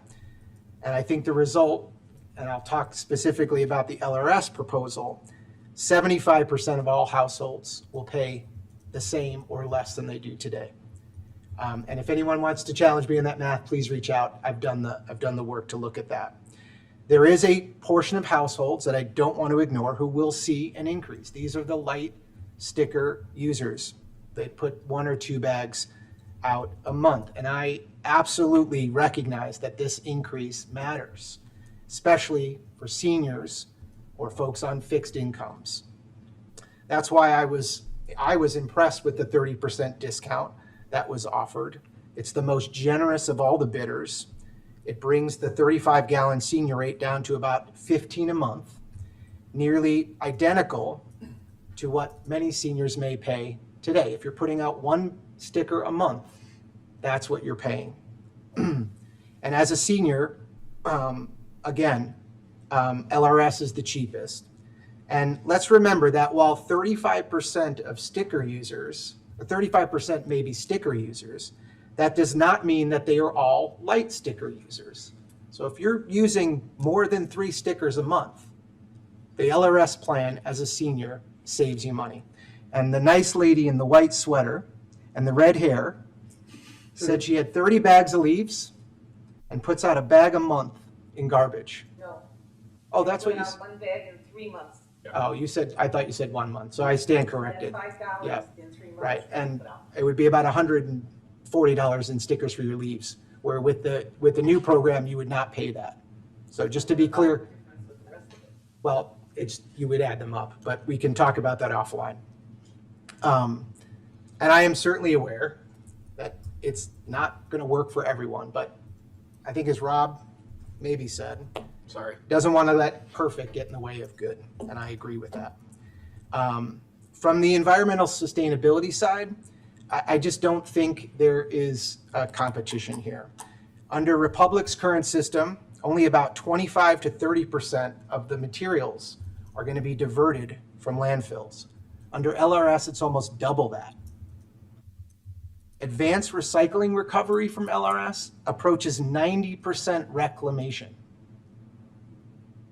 Year-round organics, I've talked about the 25%. These are real changes to the way we move these things. It also directly advances our environmental sustainability plan. It's not incremental process or progress. To me, it's a structural change. And I want to address the last thing about sticker behavior and participation.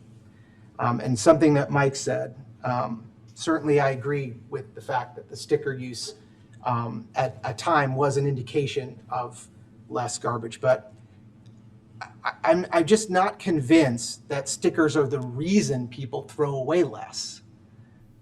Those residents are already doing their part. They recycle, they compost because it's the right thing to do, not because of a $4 stickers. And I don't think if the stickers go away, that residents will suddenly throw away more. That behavior just, the calculus doesn't compute with me. Meanwhile, there's another segment of our community who doesn't think about it much at all. And I would argue that there is the majority of folks who want to do what they can and have. We see our recycling rates go up. And that's where I think convenience will drive the most participation. The easier we make responsible disposal, the more people will actually do it. That's what I like about the LRS model. Option 4, as we've discussed, although really it's option 5 now. It keeps it simple. Every household has access to the service, and the real environmental impact happens after the pickup through higher recovery rates, higher composting rates. That is what I think the most improvement is going to come from. So if we want to judge the program based on what the community actually uses and the outcomes that we say we want, LRS to me is the package. Real diversion, they have the most modern infrastructure, they're not outsourcing their composting. It's the strongest senior pricing that we saw, and really it's a village-wide premium measured at $1 a month extra. I would add that based on resident feedback that we've received, I would like to see some way of doing a low-income rebate, or if that's something that these providers can offer to very light users who are in that situation. I absolutely agree with the snowbird pause. I think that's a must-have as well. And finally, I think I would just make sure that we're checking references. Thank you, Mayor. Thank you. I'm going to not repeat my colleagues,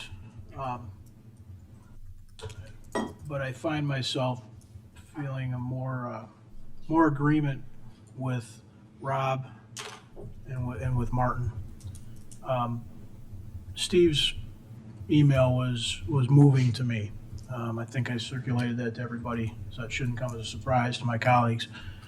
But I get a little, I'm not sure I like the focus being quite as narrow as it is on senior usage. There's a risk in saying that, I realize that. But senior discounts are certainly something that a lot of seniors would benefit from, no question about that. But I think when we focus on that, we're kind of missing the low usage reward, if you will. Low income individuals and seniors certainly can benefit from that, and the community can pick them up and help them along. But there's a lot of people that are working pretty hard at doing the right stuff right now. And that low usage doesn't seem sufficiently rewarded, if you will, in what we're looking at. And that's, I think, what I'm trying to accomplish. I worry a little bit that, I think I made some comment, I don't remember who I was talking to, this felt a little bit like Amnesty Light. When we make it easy to put stuff out and make it easy to throw it away, I think it often creates, I believe it often creates just different decisions at the front end, which is, do I even purchase, do I even have, do I even replace? When we're trying to talk about sustainability long-term, it's not only in recycle rates, it's also in lower usage, it's also in reuse. And I'm kind of worried that what we're seeing right here, to me, it feels like it hits a couple of things well. I think if you look sort of at a comparative over time, it does a decent job of managing cost. All of them, I think, do a decent job of managing cost. If we say, where were we 16 years ago and what would we expect 6 years from now, I think these are all reasonable from that standpoint. And it clearly expands services. If you define service on ability to throw something away, whatever that might be. But I don't feel like it puts the right set of incentives in place to just use less, to choose to use less at the get-go. That's the part that I feel like is missing. The kind of a la carte sort of a thing, Martin referred to it, Steve sent us that note. The idea that we would recognize there's a cost to the service availability. It's a little bit like a utility. You don't use any water, you still pay a water bill. It's there whenever you happen to want it. But then your incremental costs are driven by your actual behaviors. Don't water your yard or do, right? Is kind of a thing that has a lot of appeal to me in concept. And so in my mind, 16 years ago, we started down this path. We've made some tweaks along the way, but largely kept the structure.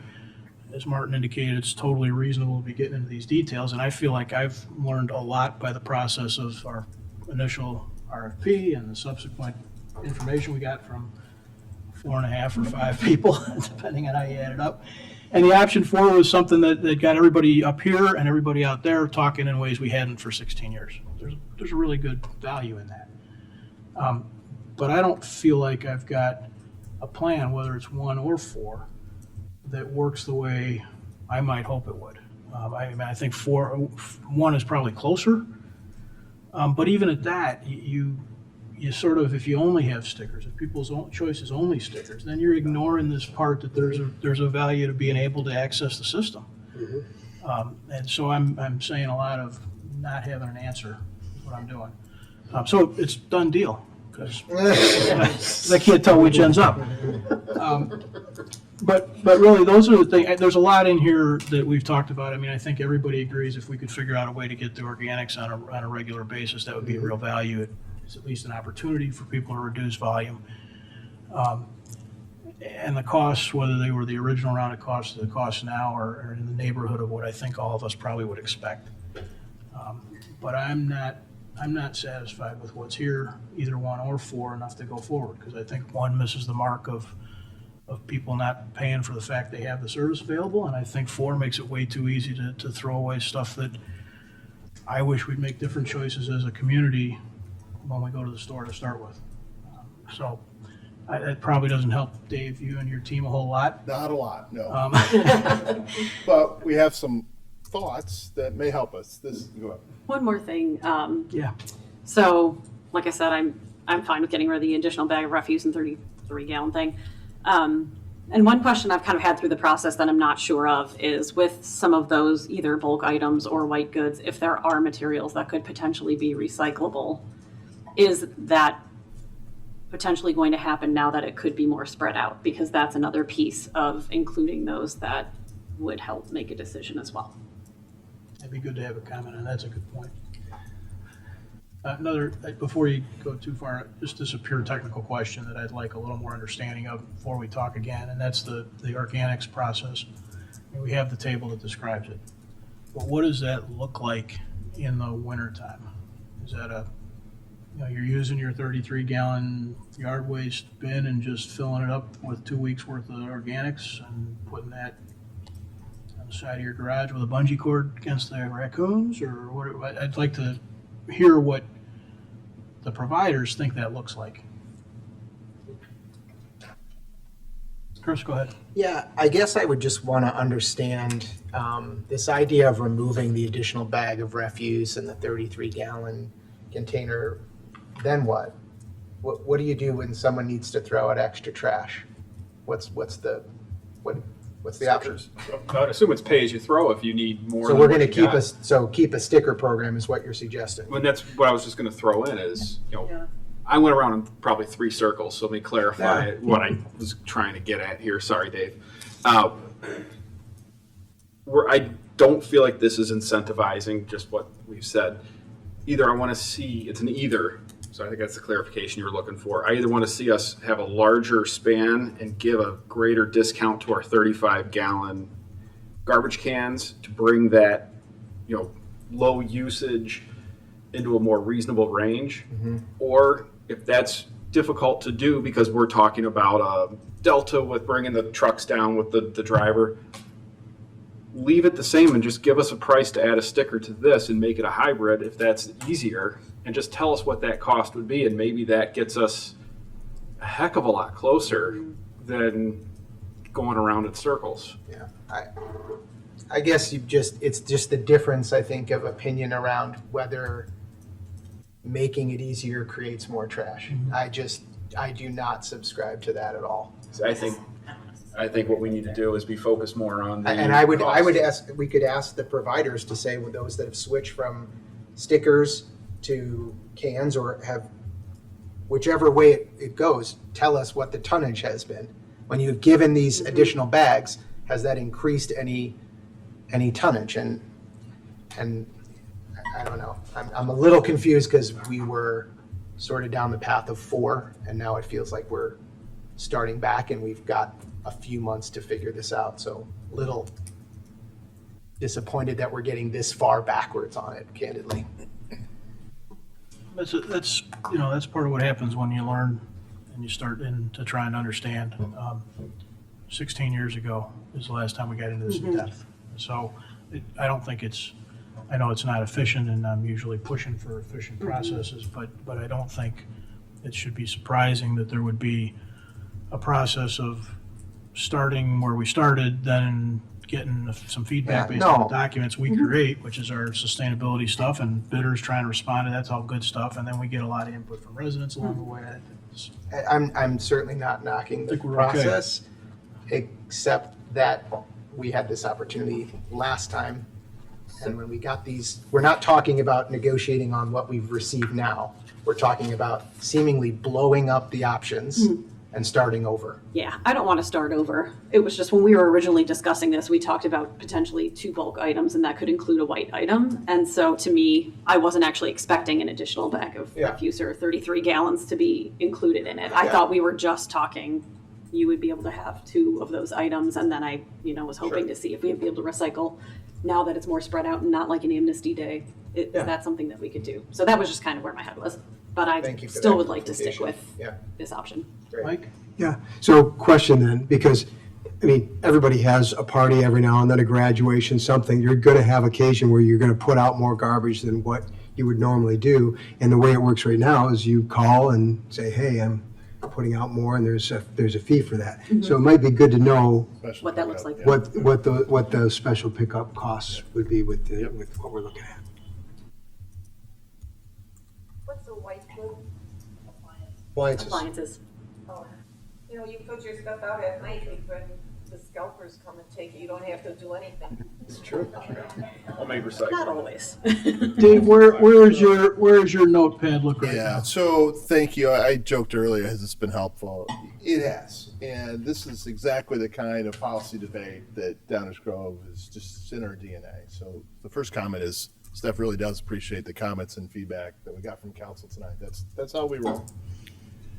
Next steps, and where are we in the schedule? And how do we get from here to there? If possible, I'd like to get a little bit more direction from the council, so that we are in a position to vote according to our project schedule. I'm going to build on what Commissioner Gilmartin was just talking about. Well, I'll start with first, staff will be answering all the questions that we got tonight. We can get those turned around very quickly.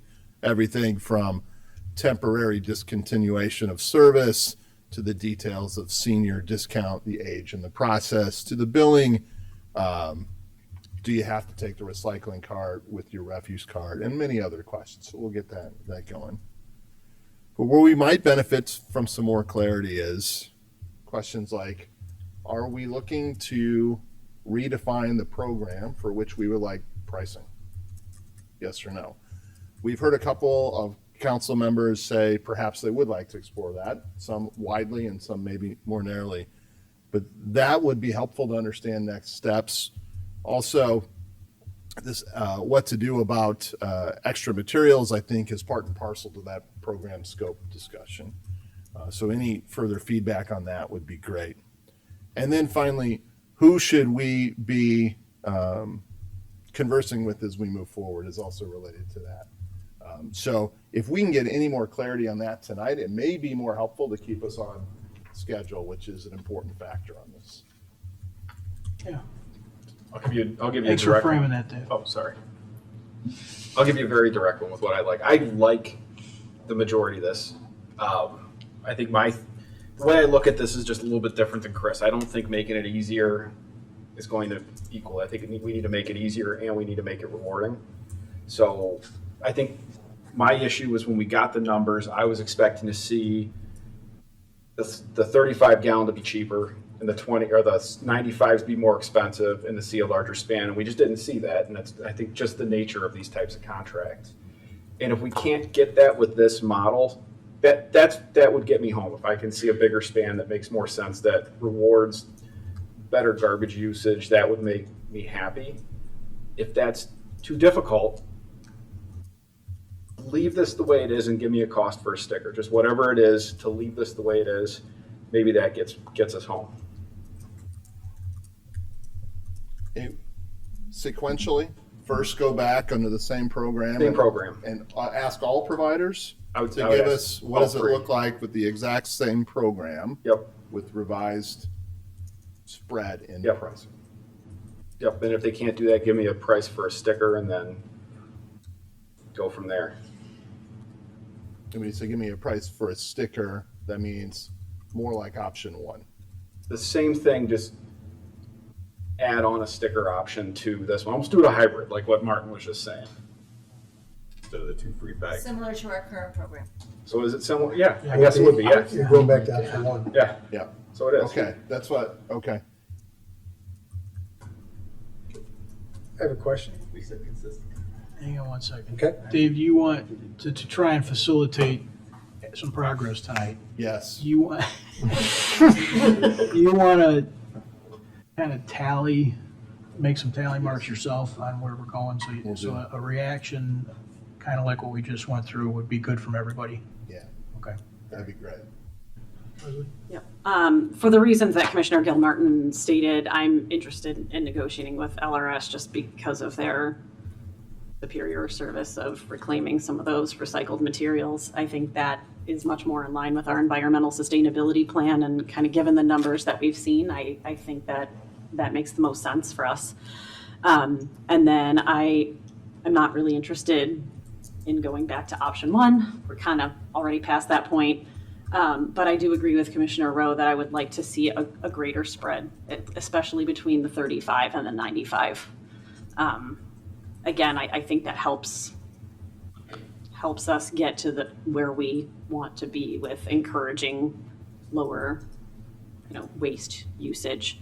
But I will say I do agree with Commissioners Gilmartin and Davenport. I think we're kind of at the point where people understand recycling, and we just have to make it easier for them to do that. And so as long as we can do this with a really good education plan of how much more value we're getting added to this, so that we can, and why we're doing it, to reduce the amount of waste that's going in the landfill, that's what I'm interested in.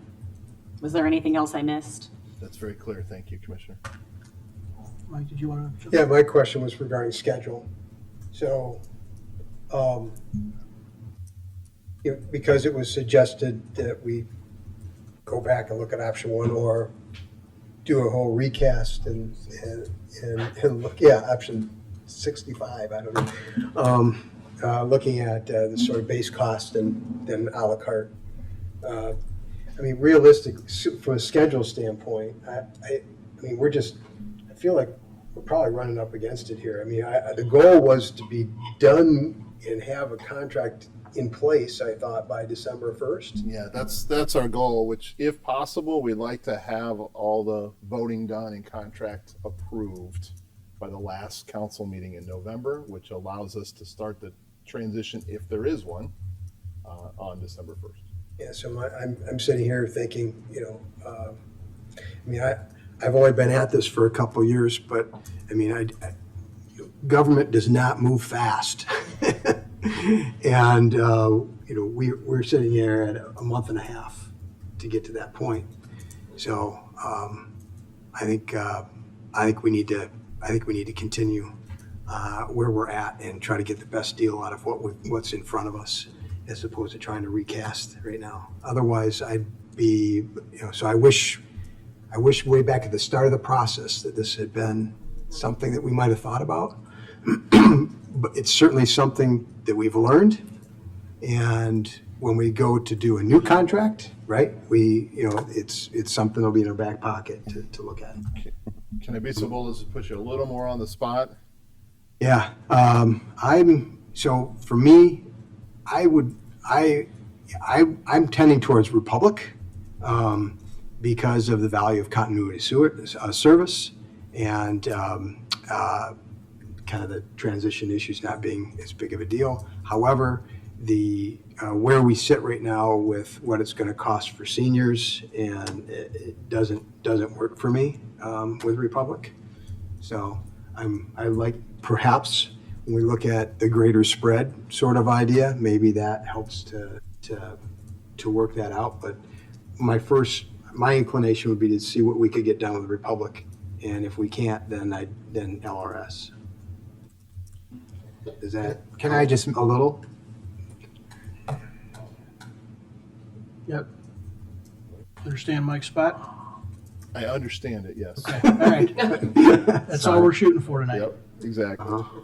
Chris, go ahead. Yeah, can I just suggest that we don't, if we're going to go back to these providers, we don't limit ourselves to necessarily one. I think that's sort of what has gotten us in the better position on pricing that we're at now.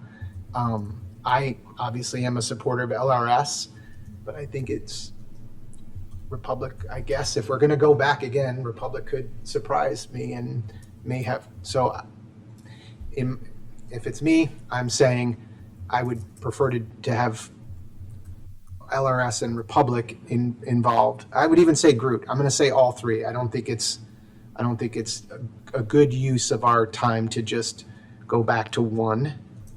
I am still unclear on my colleagues' positions on if we're continuing with this plan, what we do about the extra bag. It's just still unclear to me. Well, yeah, that's going to be up to the Because we get from the exactly. I understand the idea of making the spread, so the point made and heard. But if we're changing the spread and we're reducing an extra bag, a 33-gallon container, so 2 items, bulk items, whatever it is, if we're reducing those, are we putting this to staff to say, take those out and we want it reflected in the prices that come back to us? That's what I was saying. Okay. But just those two, because again, from the very beginning, I Yeah. did not actually realize that those two would even be a part of this I would, conversation. and I would say that is, maybe I'm wrong, that is going to require some sort of sticker program because someone is going to have an extra bag of garbage. What are they supposed to do with it? This is why I asked the question before, because right now if you're renting a cart That's what I do right now. and you have more than what fits in the cart, you're going to have to arrange for the extra cost. I understand how it. That's what, and so I'm asking what that extra cost might be. But I don't want to just give it to everyone for free. It's not just about cost, right? I understand how it works currently. I understand how it worked in the proposals that we received. What I'm saying is, it sounds like some of you are talking about reducing that part of the service. Mhm. And my 2 questions are, is there an expectation of cost reduction? Yes. I would say yes.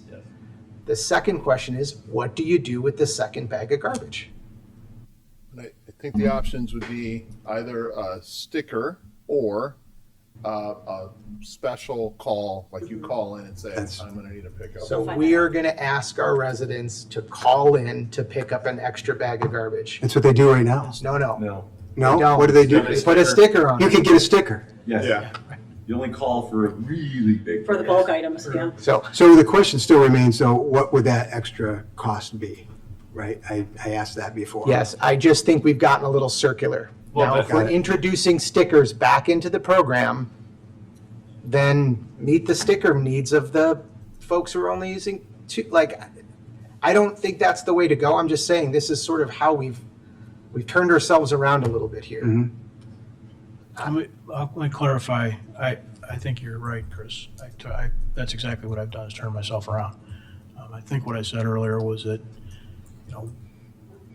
4 became interesting when it was presented to us, and I'm feeling like 1 meets my expectations more, which is exactly that. It's a complete turnaround. Yeah. But we just, in all due respect, Mary, we just sent staff in negotiating on 4 for the last month. Yep, And now we did. we're looking them to go back. I mean, this. Yeah, we did. We also put an RFP out, and this group of people decided to consider a response that wasn't consistent with the RFP that came kind of out of the blue too. So we have done a lot of back and forth to get to this point, and some of us have adjusted a little bit. And to clarify my position, I'm fine with getting rid of those 2 bags and having nothing in addition. I mean, if that's kind of where we are, then that's fine. I just don't feel that's a. But then there would be a cost reduction. Yeah, to me, that's a let's reduction in service. That's a reduction in service. Which would be a reduction in the cost that we're seeing. But you don't have any option for folks. Yeah, I don't know. Well, but If what they if went out somebody bugging else right. needed more than 2 of those bags, right? I mean, you're always going to kind of find that problem. And so the reality is folks are going to have to choose the option that will best meet their needs in those scenarios. Yeah. I've never actually thrown out an extra bag in the 12 plus, almost 13 years that I've lived here. And I have 3 kids, and I have thrown extra in, and I don't feel bad about that because that's the way it goes. But now I'm not sure what my option's going to be. The problem I see with the additional bag and the 33-gallon is that I could rent a 35-gallon cart and then just go ahead and Every put that single out week, do every that. single week. That's And- the issue. And so, I mean, that's, so Okay. it's a, Yeah, it's a, that's it's a fair. fault, it's a fault so I was. But that's different than trying to reduce garbage. That's a math equation. That's a. But- So I brought it up as a math equation. Yeah, but I it would did. lead I- people to not. Yeah. But this doesn't I incentivize. just don't I just don't That's agree correct. with It you. doesn't incentivize people to throw less away if they could And throw paying as you 35 throw for dollars the away. extras does do that. And I'll just state for the last time, I think the benefit of something like LRS is what we capture after. I agree with that. That the moving I people's completely agree with behavior that. is not as easy, or else everybody would be doing it. It's the behavior, it's the structure afterwards that I believe, I've said it already, is gonna have I the agree with biggest that. impact on environmental sustainability. And that's why I Full think we stop. need to keep Yeah. including the yard waste and organics and not making it choice to not pay, because otherwise it's not going to be easy for people and they're not going to choose to do it. But if it's there and we do the proper education, it's going to catch on and more people will do it. Yeah, we heard that. And from then LRS. They said potentially so. they might end up with a smaller garbage can in the future because of it. So, I mean, to me, I think that incentivizes the behavior we want to see. Leslie, why don't you talk to Dave for a second? I think I already did, right? I think I'm good. You good? And I'm So- fine so if you're- others want to, include, at this point, I'm kind of only interested in Republic and LRS just because the composting from group doesn't meet my standards. For the record, you feel like you've got input here, right? This side of the dais? We have input, yes. Tammy, you want to try laying out where you sit? Hey, Tammy. Well, I don't think it's a bad thing that we've kind of come full circle because it's an educative process. It's frustrating, yeah, right? I totally get that. But I do think we've learned a lot, and I think we're all really on the same page. We're all concerned about environmental sustainability. We're all concerned about the disparity in resources of our residents and how they're going to adjust and cope with a new process if we go that way. And you're right, none of these are perfect, right? And I love the expression, don't let the perfect get in the way of the good. But I think without throwing everything out that we've already done, we still do have some wiggle room with the remaining companies. And I think that, Leslie summarized it the best in how we achieve all those goals to the best possible way. And I don't think that means sending us back to the drawing board. I think it means recognizing all the concerns that have been brought before us. And so I think that your approach is, I don't want to call it quick because that makes it sound like we're making a quick decision, but I think it's a good compromise.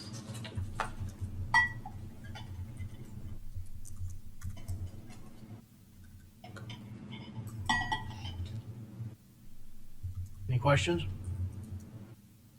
Are you in favor of option 4? As proposed? With the reduction of or with the elimination of the extra allotment. With asking for pricing from LRS and Republic for a creation of a greater spread between the 35 and 95 gallon carts as well. Yes. Does Commissioner Tully have a preference here? I'm just curious. Option one. Yeah. Except that's not on the table. I don't have to vote for another option. Okay. At least you're consistent. Chris, you think, Dave, No, needs no, anything from you? I think What do you think about the ease of recycling? Chris's position is pretty clear. I think it's very clear. Martin, make sure Dave understands where you're at. You understand where I'm at? Okay. Okay. I think the challenge, if we're looking for next steps, is I don't think we have a majority. I didn't hear it for next steps yet. I'll vote again. You mean like twice? Lend him my voice. Why not? I mean, I think at Yeah, least Bob, 4 of give us it- said keep This, this option potentially, With the spread. and see if we can get a greater spread. You got 5.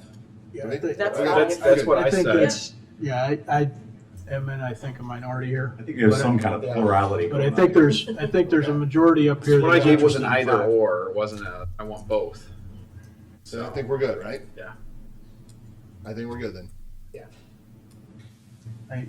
It may not end up being a unanimous vote, but yeah. So, sorry, Mayor, can I think it just will be. ask one more question? So Dave, would you please summarize where you're at so that we're all. on the Direction same- to staff is to negotiate with LRS and Republic based on the program that we've received already, with the elimination of the additional bag of refuse and elimination of the 33-gallon or smaller personal container outside of the cart, with direction to get a greater spread of pricing between the 35-gallon and 95-gallon cart.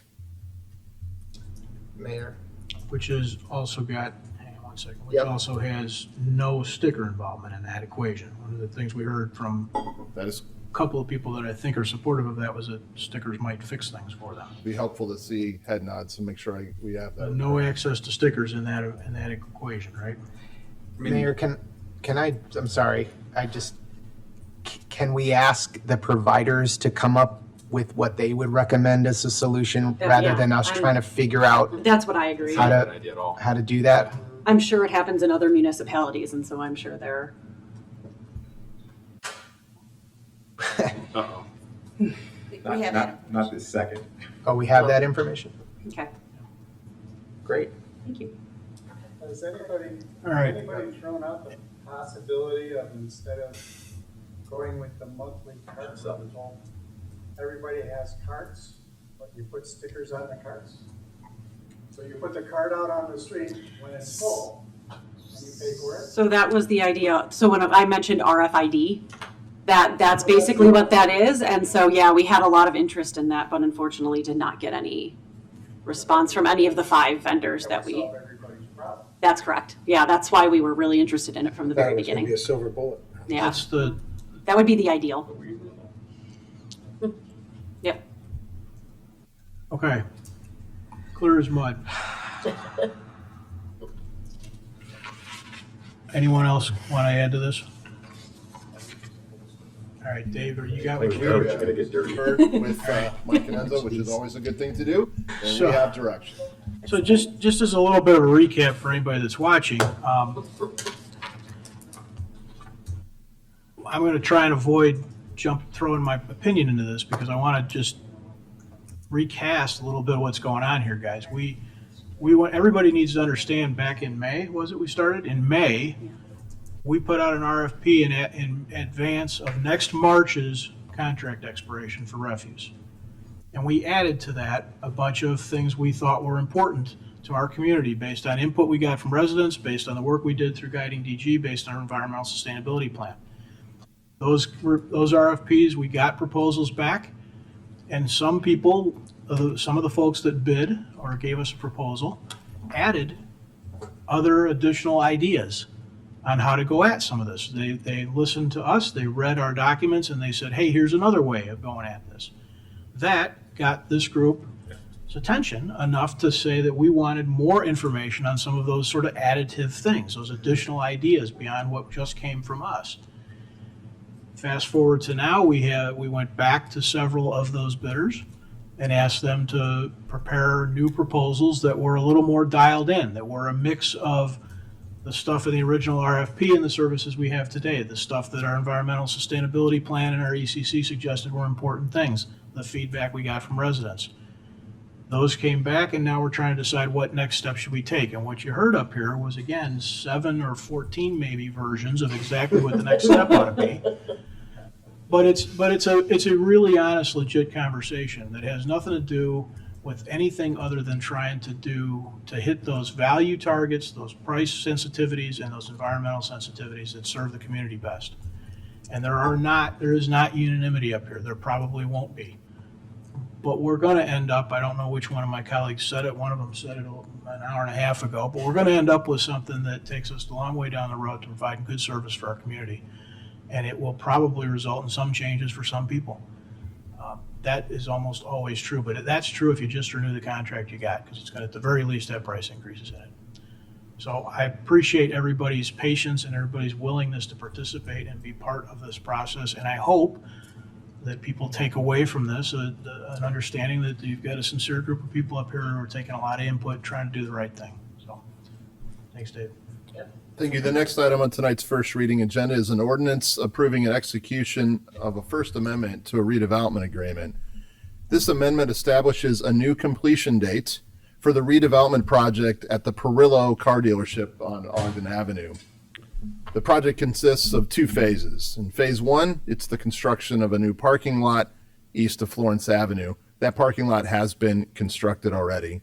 Phase two of the project is the significant remodeling in addition to the buildings on the west side of Florence. These are the showrooms and service areas. This work has not yet started. The original deadline for the project completion in the agreement as drafted is December 31st of this year, end of this year.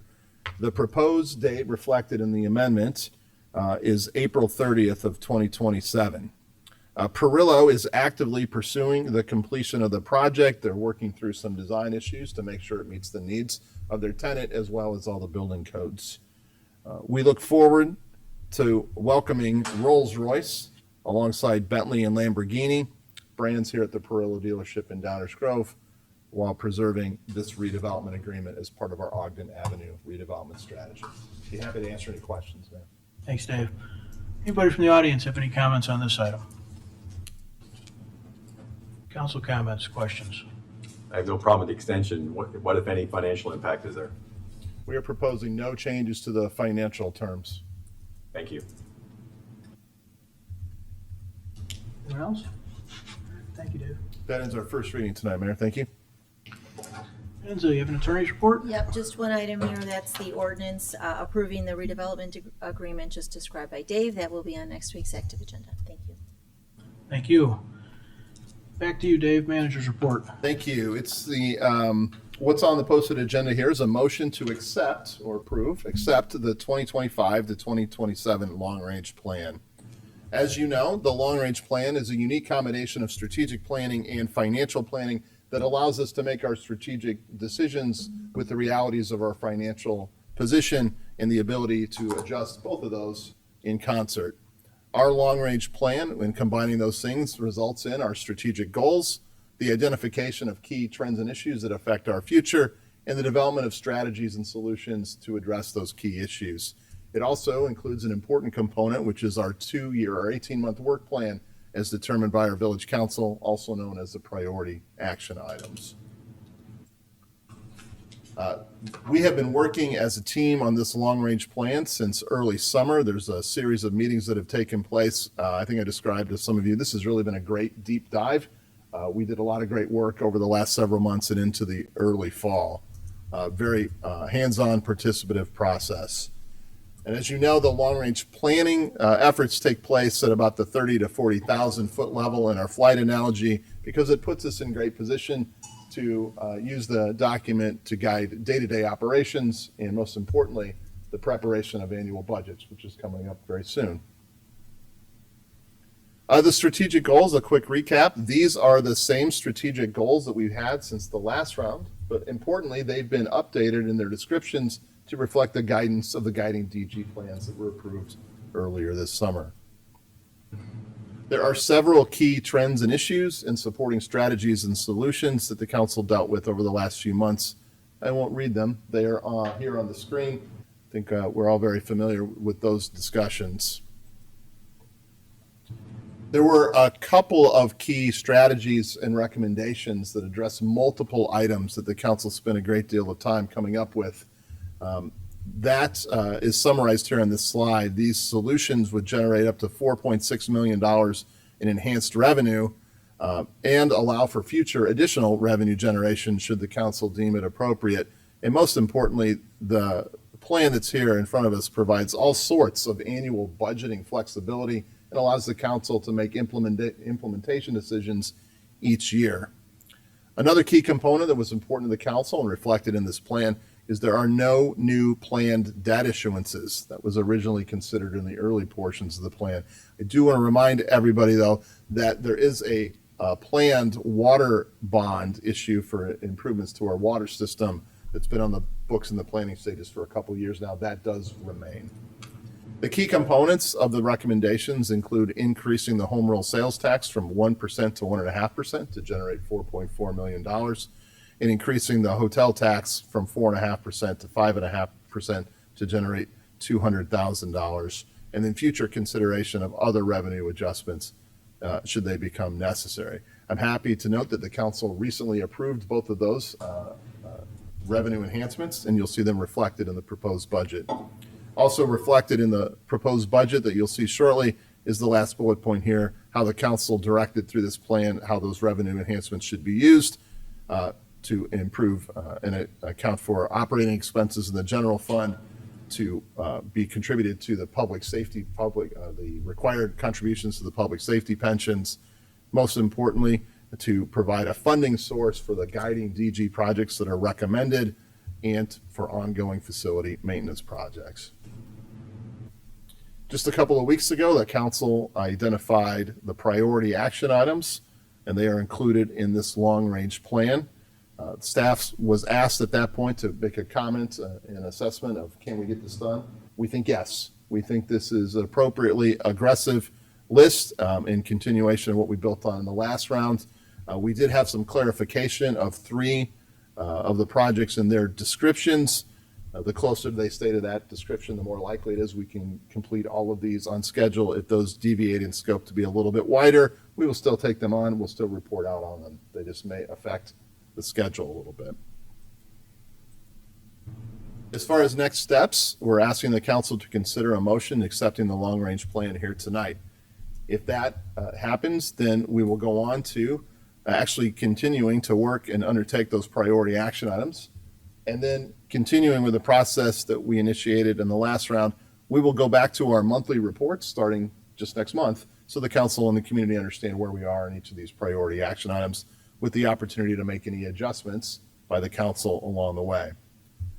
Another key next step is the consideration of the proposed FY26 municipal budget, which will be published at the end of October, and then public meetings start in November and will carry through to December. And another last next step here is, as always, we revisit the long-range plan every summer for any updates and a deeper dive into the review of how we're doing on our priority action items.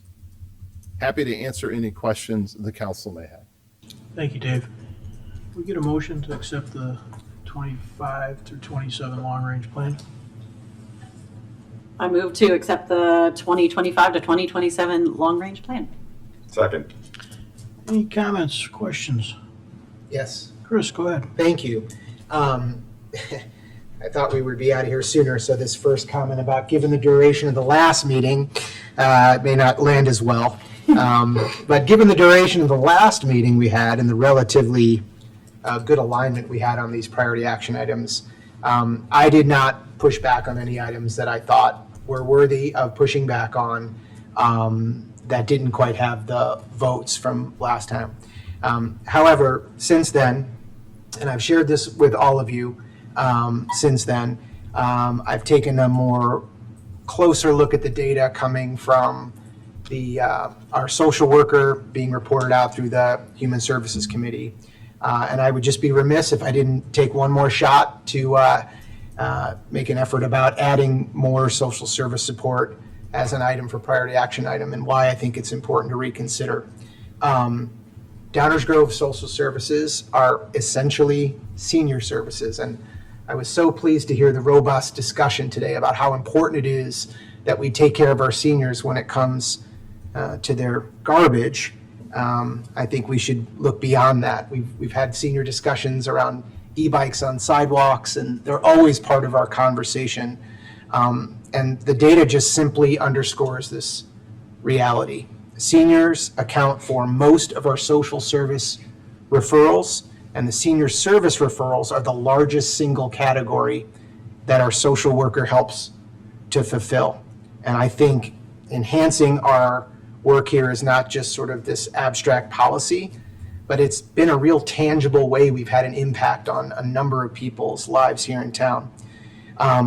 The overall growth for referrals, not just seniors, but overall, it was 41% year over year. For seniors, it was 70% year over year. So year to date, goes back to August, because I think that's the last number. But year to date, to then, we've had 70% more requests for help from seniors. And our acceptance rate has actually improved, which is a testament to Heather, but has gone from 95 to 97%. So not only are more seeking, but a higher percentage are meeting, we're able to successfully connect them with those services. It certainly doesn't just stop with seniors. We've got more than a quarter coming for residents under 60, needs like transportation, mental health, housing, go across all the age groups. And I think if we broaden our lens on this, I think we can strengthen our village's ability to serve everyone equitably while still addressing the priorities that are mostly raised.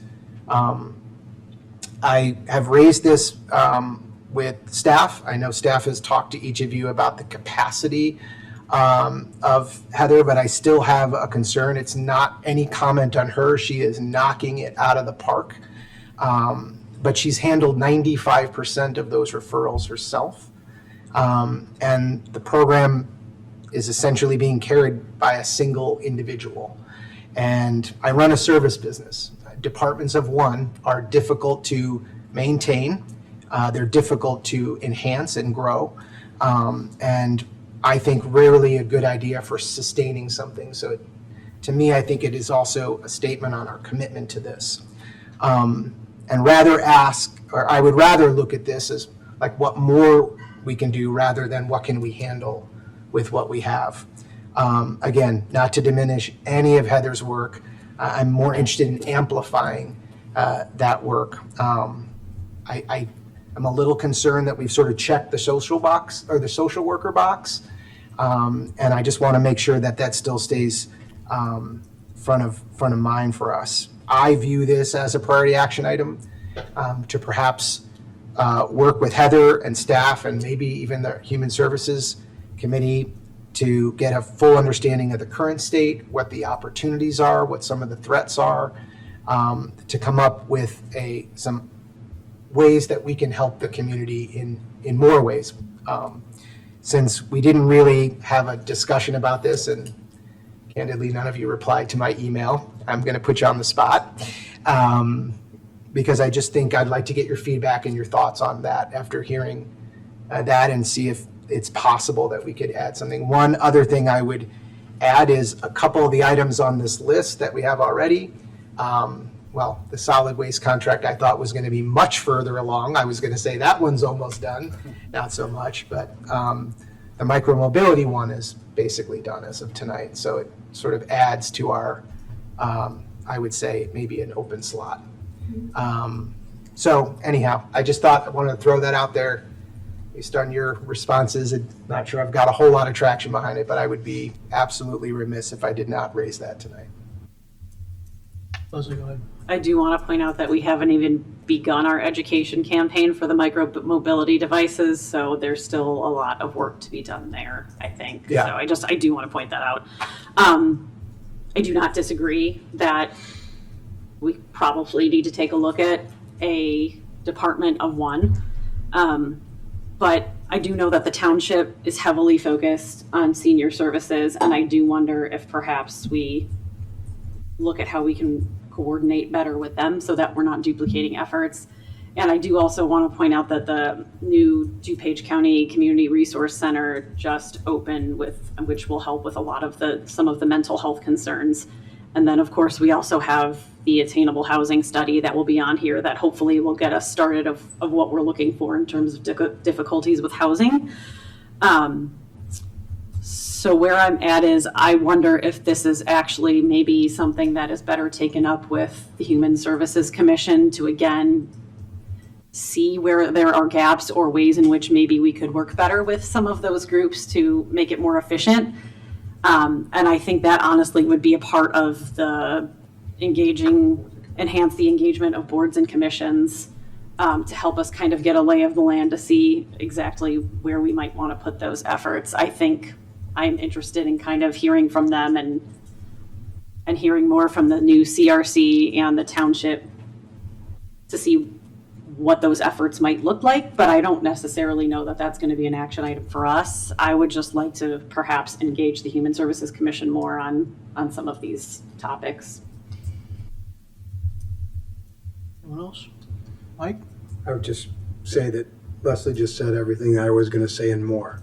So I'm thinking that there's a way for us to amplify, but not have it rise to the level of a priority action item, is I think what I'm hearing from you. So, or be part of one of them, really. On its own. Yeah.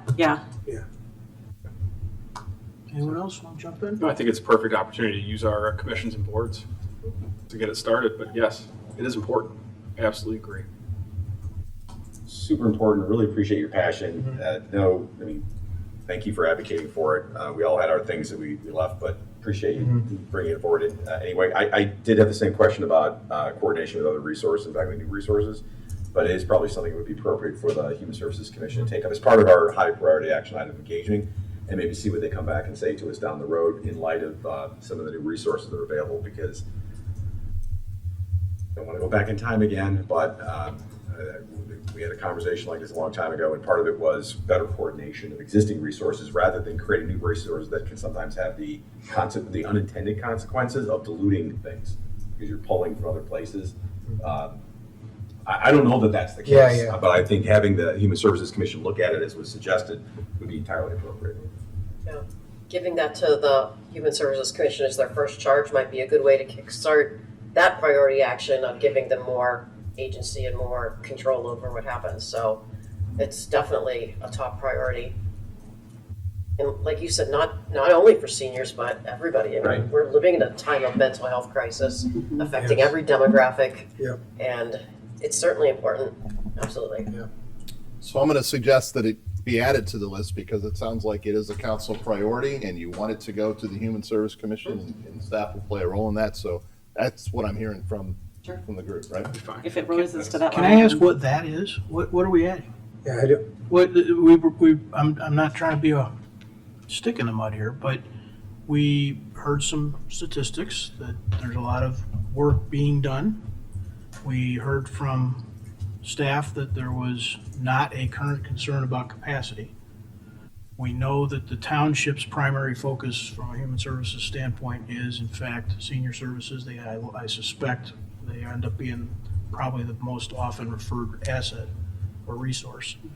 Are we talking about, I don't understand what we're talking about. Are we talking about, when I hear a team of one, are we talking about transition planning? Are we talking about backup planning? What are we talking about? I think all of the calls for service that we've gotten have been met without any gaps. I think we believe that the team doing that, which is a team of one, but it's not, right? It's team of one on the front end, but there's other resources. But is able to successfully both identify people, which comes through a variety of ways, and make some analysis, connection, and recommendation, and still has capacity to do more. So I'm not sure I understand what that is that would go to Human Services Commission. What is that? I would view this as a priority action item to ask Heather and the Human Services Committee to provide us with a current state, what are the threats and opportunities, and perhaps even the work that was done in 2019, because back then we had about 15 recommendations back then, and come up with recommendations on what more we can do for our community as it pertains to social services. That is then absolutely would be a high priority action item. It also is, I think, I would suggest if we're going to refer to 2019, it's way more than asking the Human Services Commission to consider resources. There's a lot of research there. Yeah, I agree. So that's just. I mean, so for my clarification, I was interested in just kind of starting with what the resources are and if, they thought there was any gap. And I guess if I could get clarification of what level of information would take it from just normal human services commission work to a high priority action item, so I can just understand that. So I don't know for sure. Just from experience, it's been an effort both from the commission and the staff to work together to get us where we're at today. If it helps, the description that we used when we were considering the list back on September 4th was this description. This project consists of enhancing the existing social services referral program currently operated by the village. The goal is to increase the number of referrals provided and the acceptance rate. Got it. So that, yeah, I'm kind of suggesting a step or two below that. Got it. More of kind of an analysis of where we are, and if we really think that from our Human Services Commission and maybe reconnecting with the township, we have, new staff there, and we have a brand new community resource center. I would just kind of like to get the lay of the land of how we are all working together and making things efficient. So much like we did with the presentations where they came in. So I'm not looking to necessarily within the next 2 years enhance it and add people. I'd rather kind of just get more of a, with these new services, where are we?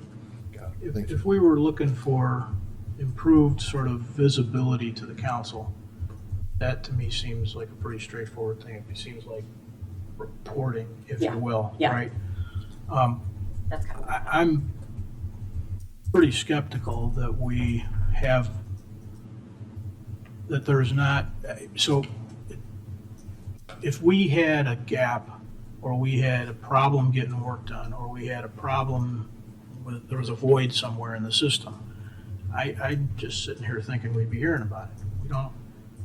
I don't know why we would think that we wouldn't. We have a full-time professional with all the credentials and all the last 3 years of successes. Boy, if there was something missing, we'd be hearing about it. If there was a, hey, I keep running my head into the wall on this subject, we'd hear about that. If we think as a matter of oversight, we want a little more visibility, I would wholeheartedly support that. We get that from a variety of fronts throughout the organization. But I'm unconvinced that the description of enhancing services and looking for ways to enhance services is something that we should be adding to our list. Mike? I just want to say that, this is very worthy. We had a lot of worthy things, and we went through and we ranked things, and, we came up with a list. And if we throw something more on the list, we're going to be in the same situation we were before, where we're going to have 2 or 3 things that aren't going to get done. And so I'm very hesitant to add another priority action item to the list we have right now.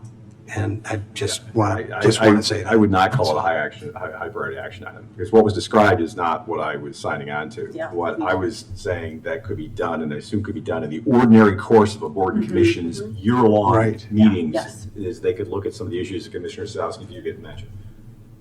I wasn't looking at anything would add any more resources. The description was figure out how to add a resource and do things with it, which is worthy, but not on the list because other things are on the list. And that doesn't mean we don't continue to talk about it. Absolutely. Mayor? Yeah. Yeah, thanks. We look at it a little differently, no surprise. I don't think you look at a 70% increase in referral requests and say that we just wait for something to fall off before we look at it. So I've made my case. It's clearly not going to make it, but I appreciate the input. Thank you. We still have a motion on the floor. Leslie? Yes. One question I have about the public art program, can I get like a little bit of clarification on how the commissioning and selection would happen with staff? Like, is there kind of like an open RFP? Who can kind of respond to that? Can certain artists, or does it have to be a large company? Like, can you give me a little bit more information about that? Right. I think if we were to undertake the Develop a Public Art program with a focus starting first with the project participants being the council and the staff, we would model it much like we did with the Blackburn Plaza right out here. And that would be village initiated, probably include some sort of RFP process where we would generally describe the type of art we're looking for and what locations. That would go out to multiple firms, and they would come back to us with a proposal, with a set of proposals. We would take that to the council with the goal of having our first round of public art, probably in the downtown areas, maybe a few others, maybe even by the end of summer, if that's even possible. So the idea is we're just looking at firms, and it couldn't potentially be, say, an individual or like a group. They would go out it would be posted, so anybody I Okay. think would be able to. Okay. Right? But Yeah. the selection itself would Sure. be. Yeah. Okay, so that works for me to start with. I think that is fine. But, I wouldn't be me if I did not say that for the private tree ordinance, I would prefer us to have actual regulations that either, prevent people from removing certain sized trees, or if they do have to remove them, potentially contributing to a fund where we would be able to plant new trees and use it for more of our environmental sustainability projects. And that, to me would look like larger scale projects, not necessarily just one homeowner taking a tree down, but we're talking, when we get these bigger developments, tearing down a house and clear cutting the whole yard, and having some of those discussions. So that's what I would prefer, but again, I can live with either. It's not just you, it's me, and staff knows that I express the same feelings as you. I did as well, except I'm looking more at maybe the donut on the end of the stick to bring us full circle. Incentives to do the right thing versus, penalties, whatever it takes. Exactly, yes. But Those- something more than just Yep. something more We than do it. just self-select like the historic preservation. But that said, something's better than nothing. We need to start somewhere. And so I'm also going to be very cognizant of timeline and, And all I am that, fine if so. it takes longer, yeah, so. The historic And I'm not preservation here. ordinance didn't start out as what it is today. Correct. Right, and the same with the mosquito spraying. Getting loopy, sorry. It's all right. It's almost 10:30. Thank you. I think we had talked last time about trying to categorize these, right? We were, the end of the last meeting, you guys, I was keeping you up, but trying to figure out what categories maybe these fell into, understand what part of the municipality. So was it commerce? Was it utilities? Was it infrastructure? So I did that. I went through and sort of categorized them. And I'm not making a case for anything. I just want you to hear what the entirety of the work is, at least in my perspective. So the categories, I'll give you the categories and the number. So community development and zoning, we have 4. Commerce and redevelopment, we have 4. Transportation mobility, we have 1. That's the micromobility regulations. Utility and infrastructure, we have 5, but I think Coonsey is really 1, so we'll call that 4. Environmental sustainability, we have 2. And then governance and community engagement, we have 2. And then we have labor relations, which are required, so we're not doing anything with those anyway.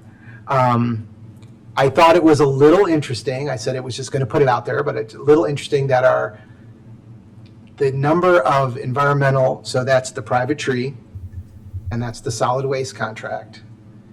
And that's it. And was a little surprising to me, given how much we focused on the environmental sustainability plan, and we all talked about, at least then, implement. And then even on the transportation, we went through all this active transportation, and we have one that is not quite done. I appreciate that clarification about the education, but we're not going to decide on the education program. I don't think that's going to come before us. So I don't know. I just thought, to me, that just felt a little, maybe not as aligned, but not that I'm trying to blow anything up. I just thought it was worthy of mentioning that. This may be helpful to the way Yeah. Commissioner Gilmartin has framed it up. In addition to these, there are things that are happening behind the scenes according to those guiding DG plans that just didn't meet the criteria. So for example, Jason Mitchnick's going to lead an effort Yeah. to work through a 2-year implementation plan in the environmental sustainability plan. And there's a lot, you'll see when the budget comes out, you'll see a lot of the project recommendations from the active transportation plan there too. So I don't know how it. That's perfect. Thank you for that clarification. So I'm good with this. Yeah, there's a lot of, in the guiding DG work, what we built, no small part of what we built was framework that forms a reference for every damn decision we make, kind of thing. You know, I mean, it's, you're working through the process of governing on a day in and day out basis and all the work that's done. And what we've hopefully added is some additional guides and markers and drivers of decisions that are made all along the way, whether they're high priority action items or not.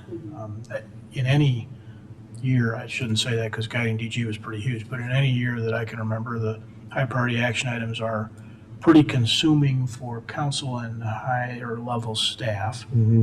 But if you've got 300 people, there's 250 of them are doing a lot more work every single day. And what we're hoping is that this informs that work. Yeah, that's great. It will. I feel a little bit, I think, like Leslie on, but on this public art program, just throwing it out there, not asking for change. I fully understand that we've gotten a long way. I mean, we have. And we don't all like it when we change direction. We don't. But the public art thing for me is a very small step forward. I think it's great to make a step forward, and I'm thrilled and I'm good with it. Is we're all talking in the summers, and when we do these revisits and look backs and figure out where we are and whether we should do anything different. You'll probably hear me continue to press for a little broader definition and a little broader scope of work there. Hey, Martin? Yeah, one thing real quick, as long as it's one of the high priority action items, and that's the downtown flexible amenity areas. We don't need to decide this right now, but please consider whether we can do something to get some data with respect to what happens if some of the permanent areas that we're going to create downtown are there during the winter. They don't have to be there during the entire winter, but could they possibly be there for at least one snowfall to see how people react, to see how our public works reacts? I haven't discussed this with staff. I've been thinking about it, though. We did discuss a little bit at coffee with the council. To me, I think before we start pouring concrete and making those things permanent, and I've been on my ledge about permanent versus flexible, so at least I'm consistent. But I think it would be helpful to see what those flexible amenity areas would do if they were there permanently during the winter. And again, it doesn't have to be a whole winter, but can we do it enough times to get some meaningful data through a snowfall or two so that we can see what that looks like? Because I think that would be helpful for a number of reasons. Number one, I think it would be helpful to staff. I think it would be helpful to the council, but I also think it would help to start managing expectations of the community so that there's some idea of, oh, I see, and it might even be an opportunity to advertise what's coming if it's done right. So just something to consider. And as we start that look, first thing we would do is see if there was a snowfall that happened in late October or early November in the last 4 years to see if we had already experienced it, and then we can track. Yeah, the 4 data. years ago, I don't think would be a good snapshot. Yeah. But that's I a think good. now would be much more realistic. That's 4 a good years point. ago was, we were all still hiding in our basements. I just have a question of clarity. Are you talking about leaving what is in place now? Not necessarily. Okay. Not necessarily, but something that would be a reasonable facsimile of you can't go here. Yeah. Oh. And then the staff would put that out every weekend and then take it down on Mondays? It would only have to be, but- no, it would only, no. That's a little joke. No, Little joke. no. So- No. Okay, but you're talking about For a snow event, so we can actually to see what that basically looks like. emulate what's going to be there in the future. Correct. Can I ask? I don't know. So if we did this, I mean, the variable is the snow, right? I mean, can you tell, what else would the variable be? No, that's pretty much the. Snow and variable. bitter cold would probably be it. Snow and bitter. Well, the cold is also a factor because People don't want to people walk. aren't walking downtown, they're driving downtown. Yeah.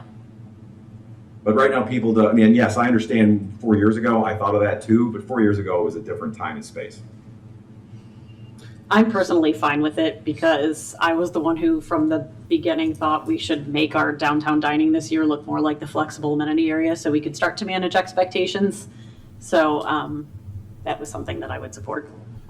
What would be the negatives to doing something like this, leaving it up a little longer? Well, I don't want to create operational issues. Right. What are we, What are we- without that's what I'm creating asking. operational issues, because those are paramount. Clearing the streets, but if there's a way to say, okay, everybody, this is what this is going to look like next year when it's concrete and you can't be there forever. So the data would drive what kind of a decision? What would the data be that we'd collect? Right. Public opinion or public It's- works operational Both. reactions? Yes. And that would drive what? Potential modifications based on real world information and not drawings. Okay. No offense to the drawings. The drawings are very nice, but Yeah.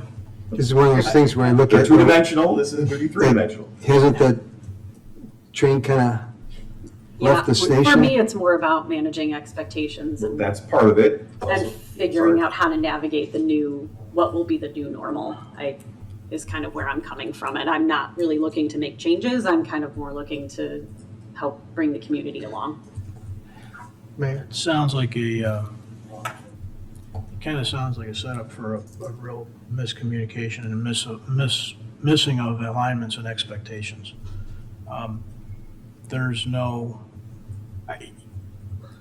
We have to be sitting here saying that we're not sure that we want to do this stuff because we're not unique. I mean, I love to talk about how great Downers is, and we are in 100 ways, but we're not like the only community that's thought about doing this and has poured concrete. And we're doing it all over the western suburbs. Yep. We're doing it in the exact same climate, the exact same transportation networks and everything. So if we're saying we think we might want to change something based on whatever information we gather, that would seem to me one thing. If we say we're just going to, and I'm not saying that's right or wrong, but that's a possible thing. If we say we just want to sort of help people understand what they're going to expect, that seems like an almost impossible hill because people are going to think that that's a trial of some kind and they can weigh in and do something different. So we just better be pretty clear about what we say when we put a temporary thing in a new spot. Based on what I'm hearing, I'm not in support of this. I just come out and say it, I'm not in support of it. Yeah, I guess I don't know what we have now and in terms of the temporary and how that overlays. I just obviously don't have the drawings. Is it 70% the same, 80% the same? There are a few more temporary barricaded areas than there are the 5 flexible amenity Okay, areas. so we would actually be reducing. One of them is in a different spot. Yeah, sure. Okay. And all of them have different actual design configurations because when the engineers were designing the 5 flexible amenity areas, they took into consideration snow and ice control operations. Got it. So they're shaped differently and things. I mean, I appreciate the effort. To me, I think the train has left the station on it, not in a way that we can't make any changes to anything, but I think I agree with you, Mayor. I'm not sure what information we're going to gather from that that's going to move it's going to move me. I'll say that. So, and I think we've had these things out there all summer, and Yes. I mean, people should be recognizing it. If we were going to do this, I think we should have done it last Yeah. winter. Which is what Leslie said. Credit to Leslie, let's be fair. Anybody want to pursue that further? I had to make my pitch. It's fair. That's what we're doing. We're all making That's some it. pitches. my pitch. They tell you about the social services thing. All right, it's Talk about 10:34. Has anybody got anything else they want to add to this? No. Okay. Any audience comments? Come on down to the microphone. I just want to say. Please come. to the microphone. People watching from People home. watching can't hear you. I just want to thank all of you for all the hard work you do. I mean, I was involved in PTA and all that kind of stuff, and with Countryside and Stickney and all. It's a lot of hard work, and I'm hoping that everybody appreciates all of you because you do a good job. And thank you. Oh, thank you very much. Have a good night. Go home. Okay. Rosa, call the roll, please. Commissioner Sadowski Fugit? Aye. Commissioner Tully? Aye. Commissioner Rowe? Aye. Commissioner Sarver? Aye. Commissioner Davenport? Aye. Commissioner Gilmartin? Aye. Mayor Barnett. Aye, that passes unanimously. Just a quick note, there's so many people on the staff that are behind this in the long-range plan. I don't have them all written down, but I want to publicly thank everybody on that long-range plan team. There are many, and they do tremendous work, and I just get the privilege of talking about it. So thanks to the LRP team. That ends the manager's report, Mayor. Thank you. Thank you. Council member reports. This is an opportunity for council members to report out on goings on in the community, other events that they think folks should know about, organizations that they're working with. We'll look right and start left. Tammy, what do you got? The report, Mayor. Chris. I do have something, apologize for keeping you, but a very important thing I didn't mention last time, but I was able to attend with you the DG EDC annual luncheon. And we presented 4 Downers Grove businesses with the coveted Cornerstone Award. The first was Kemmering Energetic Devices. They purchased the old Molex factory. They fully renovated that space, added 50 new jobs, invested over $12 million in town. Second was the Fresh Factory, which is a new headquarters here in Downers Grove, operating over on Lacey. Created more than 100 jobs and invested $3 million, doubling its production lines from 2 to 4, which was fantastic.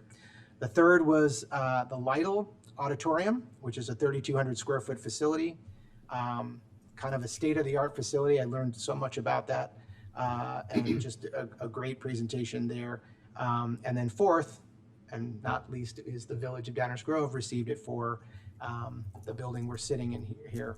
So just an excellent event. Congratulations to our team and the companies that were awarded those. Just a great opportunity to meet with a bunch of people from all over Downers Grove. It was really great. So I encourage everybody to attend next year.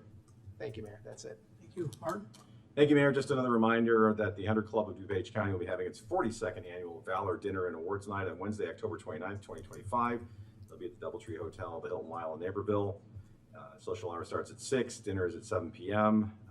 The Hunter Club of DuPage County, of course, supports families of our fallen first responders. Anyone interested in getting tickets, you can let me know, or you can go to hunterclubofdupage.org. Tickets are still available for another several days, so rush out and get them. And last, because I this time sharpened my pencil, there are 254 days left until Rotary Grove Fest. Thank you, Mayor. Excellent, excellent. Thank you, Martin. You got Mike? Yeah, I attended the night at the firehouse, and it was pretty cool. And I have to say, I'm a little embarrassed to say that this is my first time ever attending. So I should have gone sooner because it is cool. There was a whole demonstration on what happens in a house, right, with the different rooms and such. And I discovered that you increase your odds of surviving a house fire by 10 times by closing your door. Yeah. So you saw earlier tonight on the fire education, close the doors is what they're pushing right now, and it was an impressive demonstration. So many great things going on there. Most house fires, most people die in house fires between the hours of 11 p.m. and 7 a.m. So, it's stressing for the closed doors. So I'm closing my door at night now, and it did not before. So, and that also I'm going to get the numbers wrong, but like all of the improvements, as an architect and work on a lot of residential, and all the improvements we've made in our codes and making homes more fire resistant, but houses today, basically you've got a fraction amount of time to get out as compared to 40 years ago. Like it's like it's gone from like 15 to 20 minutes you had to get out to now you got to get out in like 4 or 5 minutes. It's because of everything that's in the house. So all of the things that we have in our house that's combustible. So real eye opener to me. And then I also attended the silent parade, which was also really, really cool. And as I understand it, was started by our own Marcia Giesler 30 years ago. And it's been going on ever since. And they had the two, Westmont had their ladder truck. We had our ladder truck at the corner of Main and Maple, connecting with a large flag hanging and all lit up, and then as all the vehicles came by, it was a moving experience, and metaphorically and literally. Encourage you to take part if you haven't before. Like I said, embarrassed to say that I hadn't until now, but I'm sure glad I did. And our firefighting folks are just doing one heck of a job. So another thing to really celebrate in addition to all the things that we celebrated at the beginning of the meeting tonight, Mayor. Thank you. Thank you. Rob? Nothing tonight, Mayor. Leslie? I just want to say that I was actually able to make it this year after hockey practice, so I've taken my daughter pretty much every year, so. 1-0. Steps this year. All right. And honestly, the third grade education made a big impact on her, and she still has the door hanger on her door to make sure that she closes her door every night. So they really do a great job. That's it, Mayor. Thank you. Thank you. We have no report this evening. Is there a motion to adjourn? I move that we adjourn, Mayor. Second. All those in favor say aye. Aye. Opposed? Thank you all. We are adjourned. Have a good night.